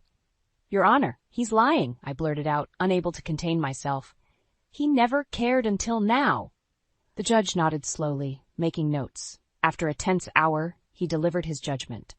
Michael's petition was denied. The relief that washed over me was indescribable, but as we left the courthouse, Michael's eyes met mine, burning with fury and defeat. "You'll pay for this, Laura," he hissed under his breath. I tightened my grip on Emily's hand, whispering to her that everything would be okay. But as we walked away, I knew this wasn't over. Michael's revenge would come in another form, and I needed to be ready. My only goal was to protect Emily, whatever the cost. In the wake of the court decision, a deceptive calm settled over our lives.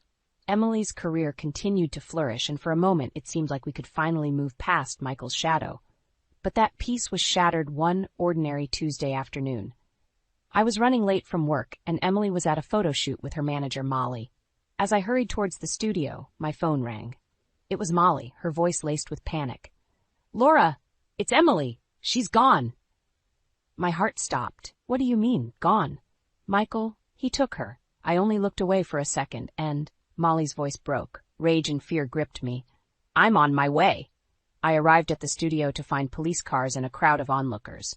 Molly was in tears. "I'm so sorry, Laura. I tried to stop him, but he pushed me away." The police took our statements, and I described Michael with a cold fury I didn't recognize in myself.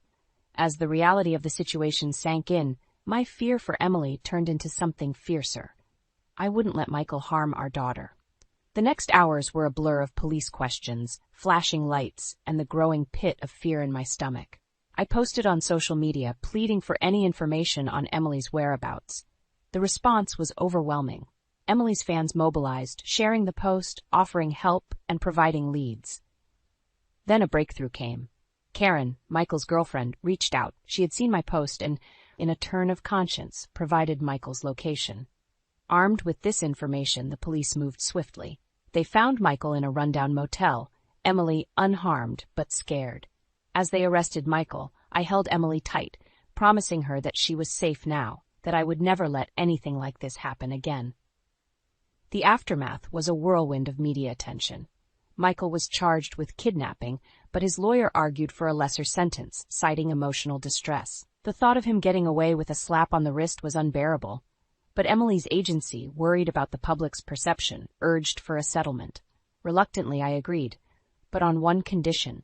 Michael would have no rights to Emily, legally or financially. The settlement was a hollow victory. Michael was free, but his reputation was in tatters. The story of his greed and callousness spread, and he lost his job. Shunned by friends and colleagues, he became a pariah. As for Emily, her bravery and resilience only endeared her more to her fans.